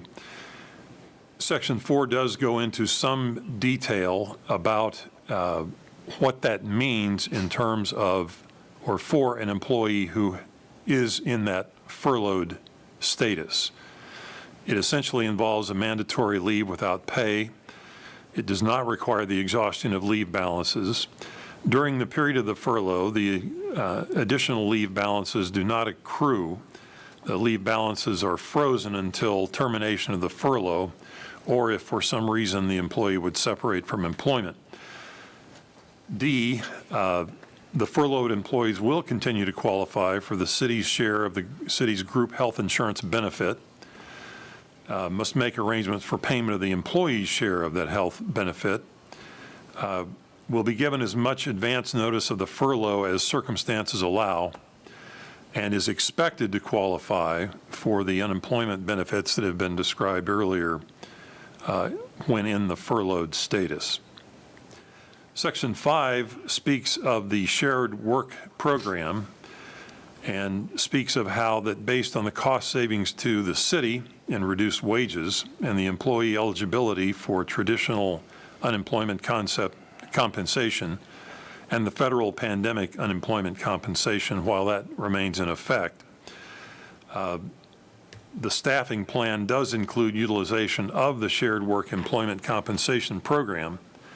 And as you've already heard this evening, that is administered by the Kansas Department of Labor. Section 5 authorizes the city manager to prepare and submit as many shared work plans or amended shared work plans for approval by the Secretary of Labor as may be necessary to implement the emergency staffing plan. And as you've heard Ms. Fisher refer to, that could be a number of plans, and those could have to be modified over the period of the time that this emergency staffing plan would be in effect. You've also heard described what Section 6 addresses, and that is the potential reduction in compensation of a department head. It does make the point of excluding an interim department head, but as that potential transition from the shared work program to that scenario where it is actually beneficial to transition to the 10% reduction in a department head's full-time compensation, that will occur. Section 7 then speaks of implementation. It really is kind of a summary of the components of the plan and speaks to the ability of the city manager to implement the plan and to respond to financial changes related to COVID-19, then giving the city manager the authority to designate and/or redesignate essential and non-essential employees, to modify the emergency work plan, to furlough individual employees for periods of time deemed necessary, to modify work schedules and assignments in order to implement the shared work program, and to modify the work schedules, working conditions, and/or job assignments of individual employees. Section 8 then just speaks to the effective date. The resolution would be in effect from and after its adoption and remains in effect through December 31, 2020. Thank you. This is not really a question. This is more of a comment. Mayor Hoppick here. I know seems like one of the main concerns Commissioner Hodges had and our call-in is dealing with the staffing at the police department. And I think under Section 1, it gives the city manager is granted broad discretion for dealing with personnel issues. So I feel like under this, we're giving Mike the tools that he needs if we find that the original plan we have is not workable. I think if we could all agree that pretty much gives you the ability to address that, I'm comfortable with that. So. And that's what I'm committed to. It's going to take coordination with Chief Nelson and his staff, but we'll do our best to implement this the best we can, and if circumstances don't allow for that, we'll have to adapt. We do have a caller that has flagged that they wish to speak. If you want. Let's see if we have any other questions or comments from the commission first. Any others? Commissioner Franz, Ryan. No. I'll wait until later. Thank you. Okay. Commissioner Hodges. Okay, go ahead. Brian Krecklow, I've unmuted you. You've indicated you. Yes. Yes, this is actually Karen Krecklow. Okay. And I'm a little confused about how you think it's a privilege for your employees that are working to still be working when the people who are laid off are actually making more money. They're getting $600 more a week in wages, but you think the people that you are putting on the front lines and in trouble, for example, the trash people, the people who work out of the trash and let you in and you take your money and all of that they should be just thankful that they have a job, that they shouldn't deserve hazard pay. May I ask why that is? The cities can't afford it. If you can't afford it, then let them go and let them get the better income from unemployment. But to hold them and not willing to pay any kind of extra pay, hazard pay, is unconscionable. It's taking advantage. Is that what you want your city to say? I mean, think about it.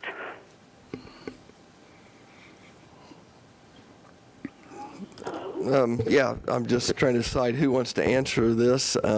This is Mike Sprague. If anything I said came off as, in terms of them just being thankful for having a job, that certainly is not my intent. We recognize the disparity of this federal pandemic unemployment compensation, and I don't know how to resolve that. We've tried to make use of it to the benefit of our employees and our organization the best we can. So that's why we've tried to customize our furloughs and our work shares to kind of account for that added payment on the front end and break even on the back end. So my only intention. They can make more money being off work than you're willing to give them and putting them in hazard.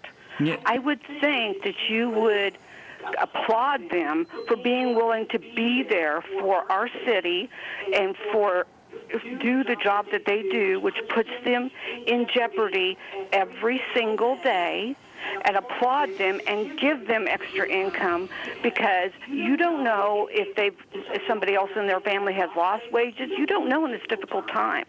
Right. But you're saying that their value isn't as valuable as the state or the government is saying your value is, even though you got laid off, we want to make sure that you're okay. What does that say about our city? To me, it doesn't say very much for who we are, and it doesn't recommend working for the city.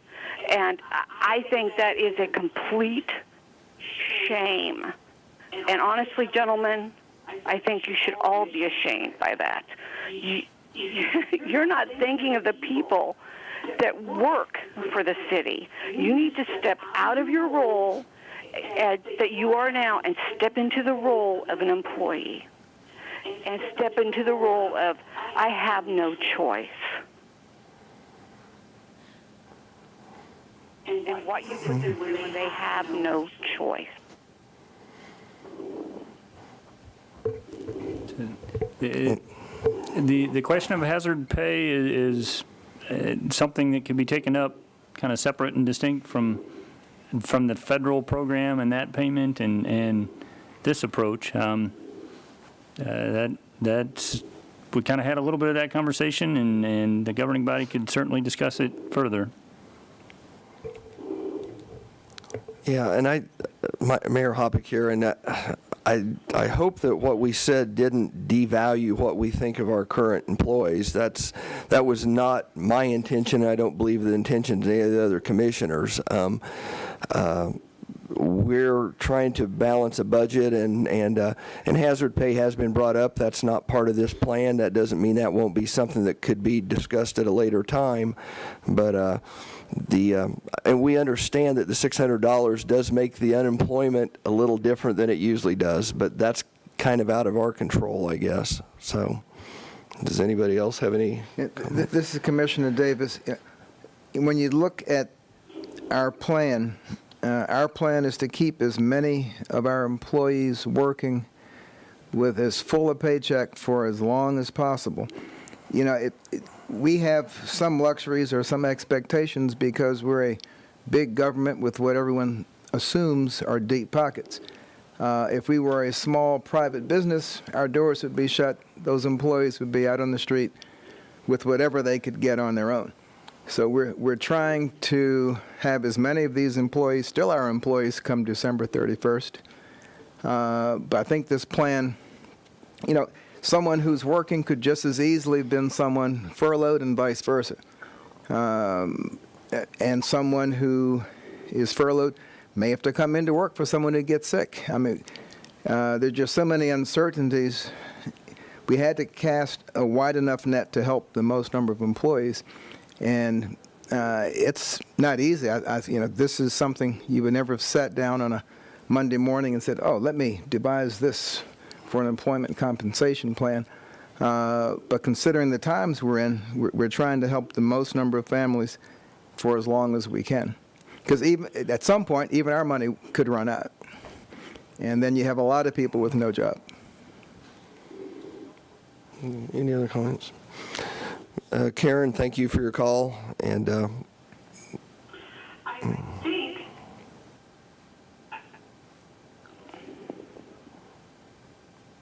yes, you had one more comment? I'm sorry. What I think is that, you know, you're cutting their hours and putting them on furlough. You need to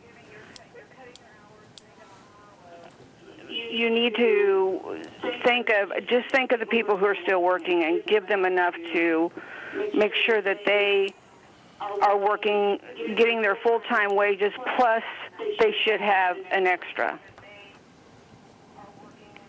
Commissioner Davis, you know, there are certain jobs that probably deserve hazard pay. You know, well, no, that wasn't the end. have to That say. wasn't the end of Thank the, you. that wasn't the end of the sentence, whether we had COVID-19 or not. Right now, we're trying to obviously save some money, and we'd have to be very judicious if we're going to pick a spot to increase wages right now. I don't know if she's still there or not. But. You're just saying that the employees aren't important, and that's very sad. I'm just very unhappy with the whole thing, and I'm sure that other people will be too when they hear this. Well, I would suggest that you canvass around town, look at businesses our size or smaller, and see what percentage of their employees have jobs at all right now. And I think you'll see that the city of Salina is doing an exemplary job in trying to keep most of our employees whole. I take issue with that statement because, again, it's the same statement I heard earlier that they should be lucky to have a job, and that's wrong. Well, I'm not sure which news service you're getting information from, but if you look around the world right now, a lot of us, are very lucky to have jobs. There are a lot of people in this country who don't have jobs. They had great jobs a month ago, and they don't now. So you're saying that they don't deserve anything. They're just lucky they should have their job. That's just so feeling from you. It's just showing your thoughts of your employees. And Okay, all of us are one fever and one bad cough from not having a job ourselves. So, this is a very unusual time, and, the usual rules of engagement are going to have to be suspended in some cases. We're trying to do the best we can for the most number of people that we can. And, Mayor Hoppick here, and I'm a little bit offended that we're talking about. sounds pretty mercenary. Okay. And that doesn't look good in these times. But Okay, I guess, can I talk? I think we've sat here and we've worked hard to do what we think's best for the majority of our employees. And if there's a few employees that I'm guessing you feel like we've I'm trying to think the word I'm looking for, but I mean, we have not said anywhere in here that we do not appreciate the work that the employees of the city of Salina are doing and have done in the past. I'm apologetic if you think we've been out of line, but I think we've worked hard to do what we think is best for the majority of the city staff. So anyway, that's all I have to say. Commissioner Franz here, if I understand, the proposal is that we either need to pay them or let them go. And I think we have actually tried to keep as many employees as whole as possible for as long as possible with this kind of hybrid of what we're doing. And I agree, the $600 a week, the way it's structured, creates a difficult situation. But we can't change that, and I think we need to try to do what's best for as many of our employees as possible as we can. And that means, I think this plan does that. Commissioner Davis, and we do run the risk of losing an employee placed on furlough. That's I don't know how much of the presentation we're watching, but that is one of the downsides of furlough. You may lose a good employee to another employer, and the $600 a week benefit is not, forever. That has a very specific timeline, and I guess you can only hope that if folks are coming out ahead with that they do save some of it for leaner times ahead. Okay. Thank you.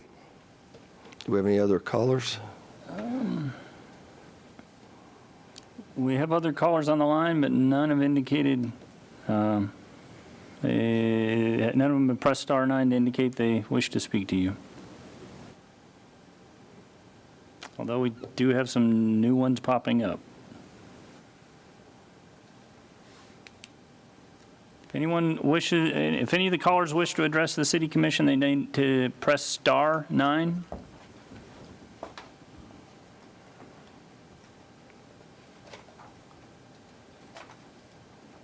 Okay, have another one. I've unmuted the phone number ending in 9002. Yes. Yes, please state your name and you have the floor. Yes. My name is Leon Digis. I've got, I can't get a good explanation, and I think it's really ridiculous that our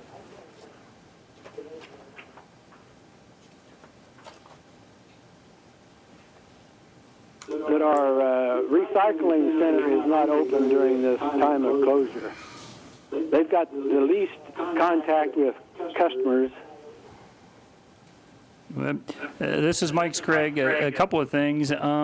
Plastic is one of the surfaces that the virus lives on the longest, is my understanding. So that combined with the recyclable materials, including bottles that would have saliva, was a concern. And we've actually reassigned those individuals to help with sanitation duties because we don't want to have our sanitation workers riding 3 in a vehicle.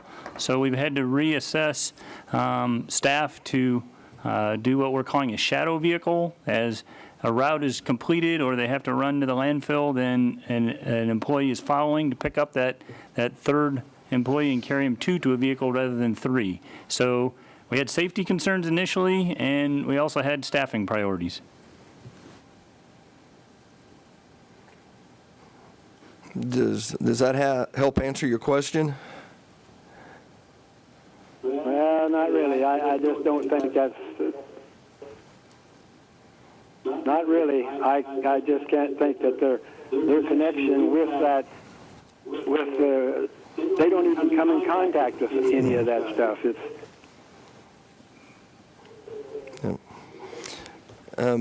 Mayor Hoppick here, I think another concern is those individuals were leaving our community and going to another community that was potentially bringing them in contact with individuals from a different community that could put them at risk also.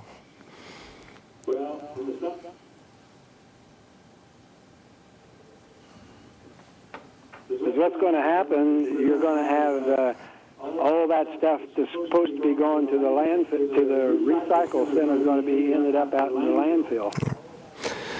Well, Mayor Hoppick here, we realize that, and we're hoping we can get back to normal. I'm one of those individuals that uses that weekly myself, so I know where you're coming from, and so we hope to get that back up and running as soon as we can kind of get things back to some type of normalcy. So. Well, I know I do an awful lot of recycling, and I had to go to the recycling, should have went several weeks ago, so I got to go to the landfill is all I got to do. Okay. This is Mike Scragg. Throughout the presentation, I repeatedly acknowledged that these financial challenges are forcing us to have significant reductions in service levels across the organization, and this is just one example. Appreciate you recycling, appreciate your input, and hopefully we'll see you at the recycling center before too long. There are additional callers. If any of them wish to address the commission, they need to press star 9.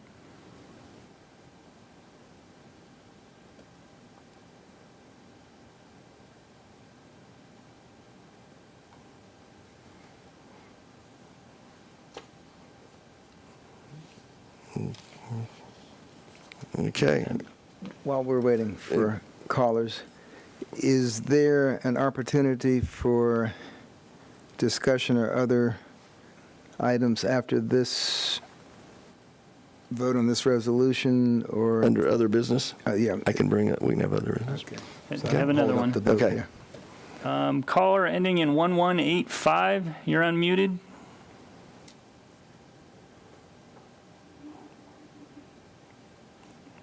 Yes, are you there?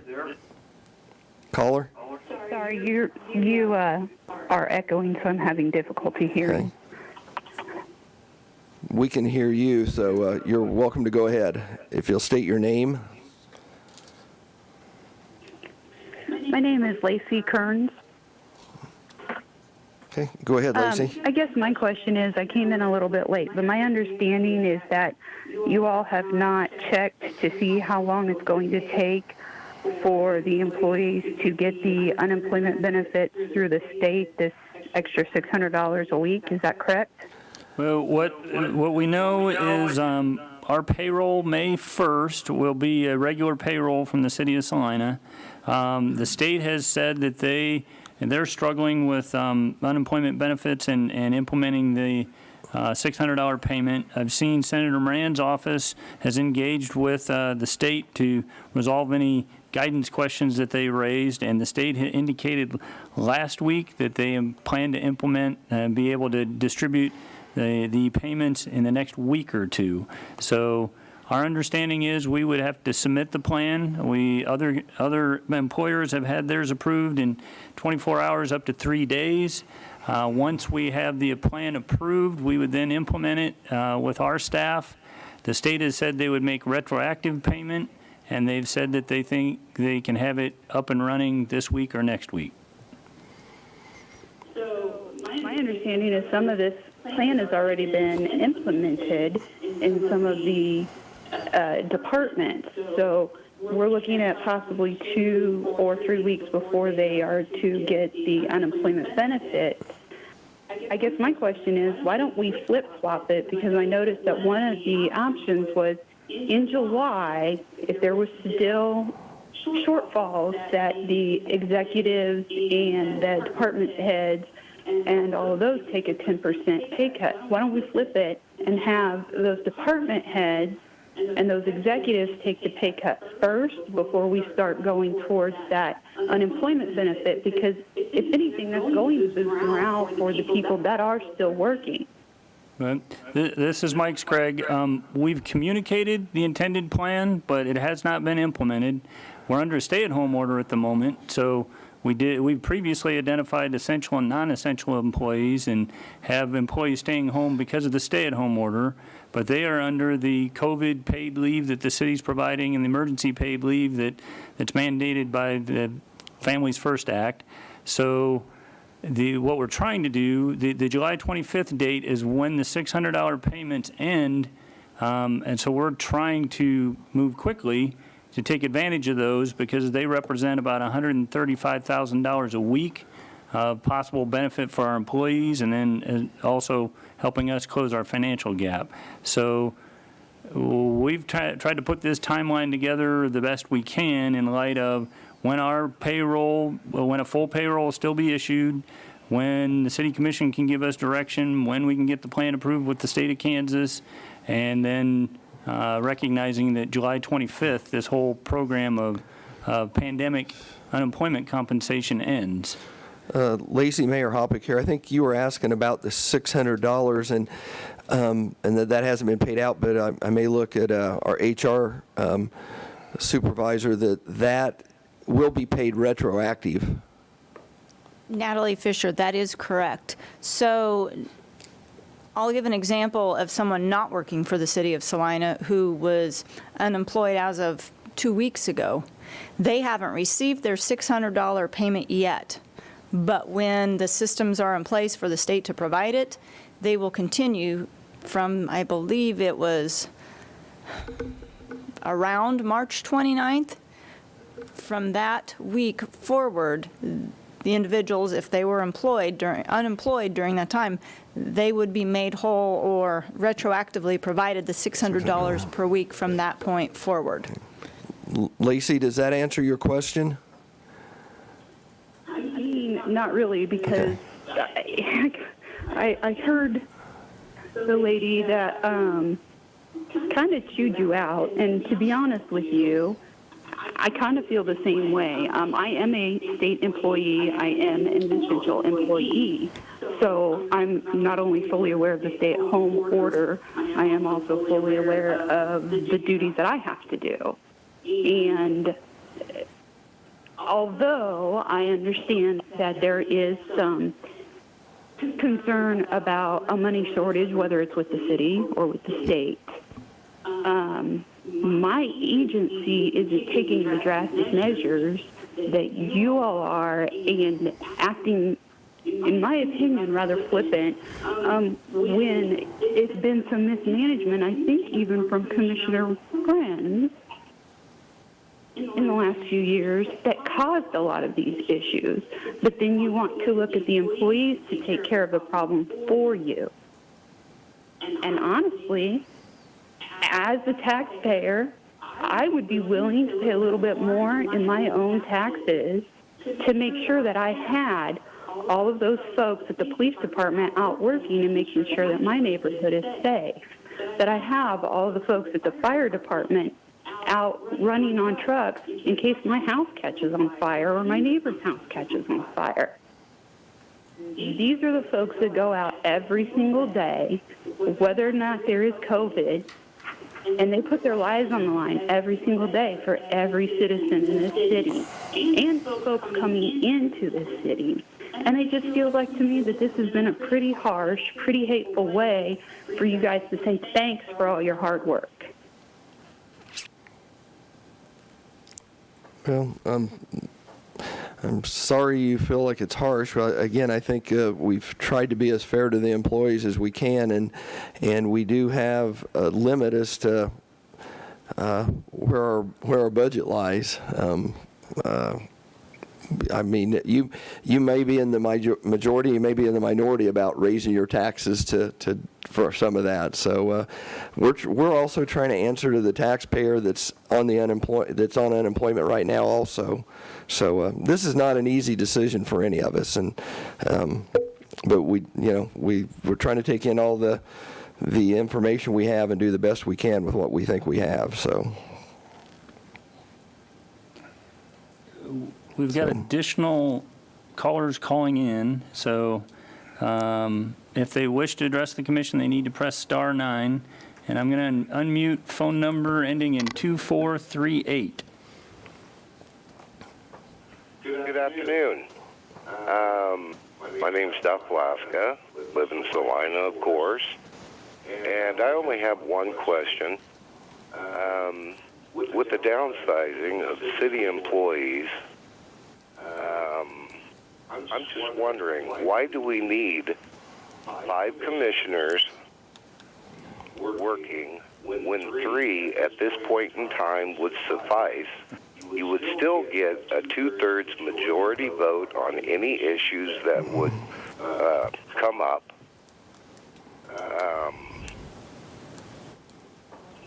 That's my only question. I think 3 could do the job of 5 right now at this point in time. I think Commissioner Davis wants to answer that one. Well, one, it would be budget neutral because we're not taking any payment for our services right now. Secondly, if you only have 3 commissioners, no 2 of those 3 can discuss any issue because that would be an open meeting violation. So, we have to have the ability to discuss these issues, not with all of each other, but with at least one other person, because it's hard to resolve all these issues in your mind sitting up here with the cameras running. And this is a time where a collective consciousness probably is quite advantageous to the city. So it wouldn't cost you any less or more money to have 3 sitting up here, but you get a whole lot more opinion and expertise with 5 of us. Mike Scragg, is one clarification. We're not downsizing. We have employees in work share and in furlough, but we haven't said any employees are being let go.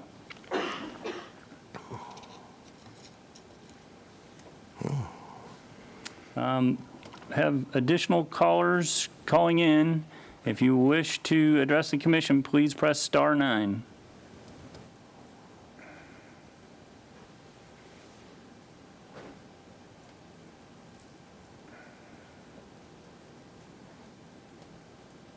Mr. Laska is back.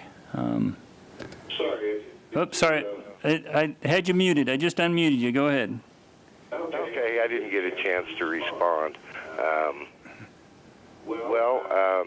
If I am correct, Somebody mentioned that you're all sitting there on your own time for free and this and that. As last recollection, you're all salaried. So you get paid whether you're there or not. So that doesn't make really any sense to me. But anyway, thank you, gentlemen, and of course, Melissa. Have a nice evening. Well, We're not. Okay, go ahead. Well, we're not sitting here free, I think. Well, for those of us, and I won't speak for Commissioner Franz, I don't know his particular full situation. For the two gentlemen to the left of me, we are fully employed. It actually costs us money to serve on the commission because this is time that we can't work at our regular jobs. We do receive a token, I'll call it a stipend, which we have agreed to not accept as an act of an example until we get our ship righted again. Although you're not going to balance the budget off of what we're not what we're not getting, but it's out of a sense of duty and service to the community.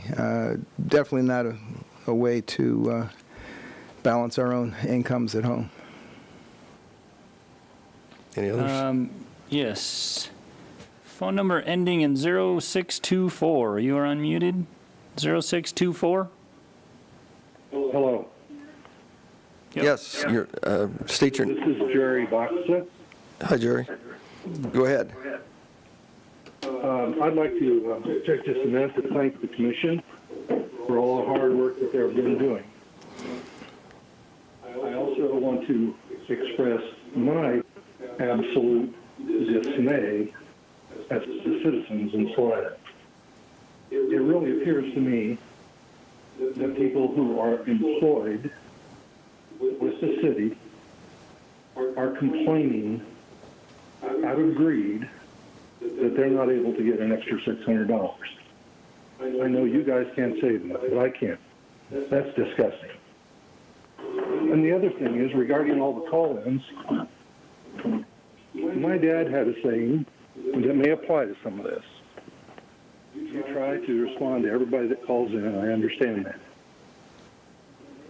But this is what my dad said. My dad used to say, it takes one idiot to argue, and it takes two idiots to make a conversation out of it. I think you need to thank people for their comments and click them off. Is that our cue? Thank you, Jerry. Maybe the best advice I've had in a long time. We still have additional callers. If anyone wishes to address the City Commission, please press *9.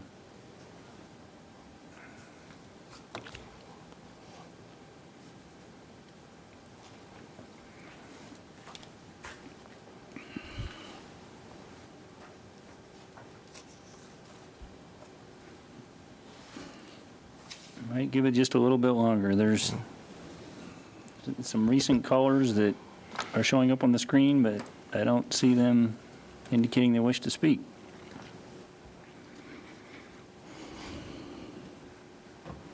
Okay, that's all I see. Okay, with that, I will bring it back to the commission. Do we have a motion?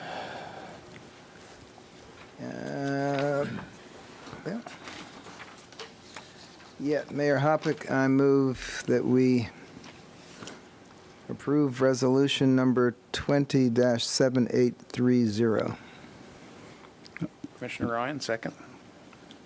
Mayor Hoppick, go ahead. I'm sorry, Mayor Hoppick. I would like to make a motion to amend to include establishing a hazard pay plan for our frontline essential workers at risk.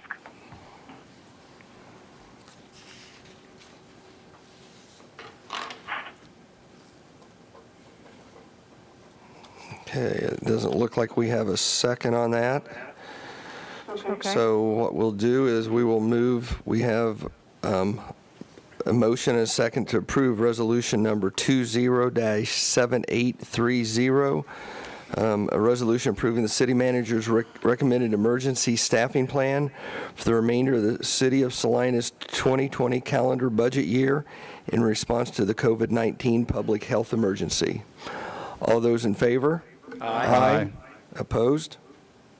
Nay. Okay, that passes 4-1. And other business, I believe, Commissioner. Yeah, I think certainly the issue of hazard pay can be brought up, but not necessarily to tie this issue down. We've had some comments about Parks and Recs, Kenwood Cove, and I don't know how more simple you can make the statement 6 feet means 6 feet. I mean, you can't have a place like Kenwood Cove open and keep people 6 feet away. It just doesn't work. And I'm suspecting that most folks who want it open have not had a family member be very ill with COVID-19 or have a relative die from it. I mean, this is a bad disease. But that doesn't mean that people can't get exercise. I mean, this is a great time to spend time with your family. You can get cans of corn and sweet potatoes out your cabinet. You can do lifts. You can get online. You can get on TV. There's lots of exercise you can get. Our parks are still open. We're not having parks programming, but if you want to walk around Bill Burke or any other parks we have, they're still open to do that. As far as helping our police department out, it's a great time to go next door and meet your neighbor, say hi to them. It's amazing what self-policing in your own block will do to cut down crime. If you're going to be home, sit out on the front porch. It's very effective to have that little lady, everybody has one, that little lady down the street who sits and knows what everybody's doing. But she's also a great crime deterrent. Don't leave your keys in the car at night. Bring the bicycle in off the sidewalk. If something does happen, don't be afraid to give the police the name of that license, or description of the car that you saw leave there. There are a lot of things that we can do to help the police and reduce the number of calls that they will have. I think our department heads should feel that they will have an open line of communication with the city manager. I mean, if something is not working, the city manager represents a resource either for different ways of looking at staffing, looking at budgeting. I mean, sometimes it's just a tool that's used to make something work more effectively. And if we've set out in a direction that's not working, then, we should be smart enough to realize that and change it. But with the speed with which we've had changes just in, when to wear a mask, when to wear gloves. I mean, every week there's going to be something new, and we may have to come up with a different approach to how we manage our employees. It's a great time to learn how to streamline our processes. I'm becoming quite more effective in my office just out of necessity. Things I planned to do, well, now I have to do them. And so we should come out of this smarter and leaner, but most importantly, we have to make sure we come out of this, I mean, from a health perspective. And if we think we can cheat on this and shorten that time that we have to stay away from each other, we're going to be in for a very, very rude awakening. Well, in fact, it won't be an awakening, it'll be a very rude succumbing to this illness. So this is, not the time to get too anxious. It's you need even more patience now because it can get worse. We like to say things couldn't get worse than this, but they can. So rest assured, we are doing what we can, but we don't have much of a track record to build on from the past to know for sure what's definitely going to work and what's not going to work. But if you have great ideas, don't keep them to yourself. Send them in. Sometimes the best the five of us can do is be a conduit to get information into the city manager and to department heads. Because I should not delude myself into thinking that I can do the technical stuff that they're doing now better than they can. Thank you. Thank you. Any other comments? Okay, with that, I'll accept a motion to adjourn. Move we adjourn. Got a motion and a second. All those in favor? Aye. Aye. Opposed? Thank you guys and gals for all your hard work on this.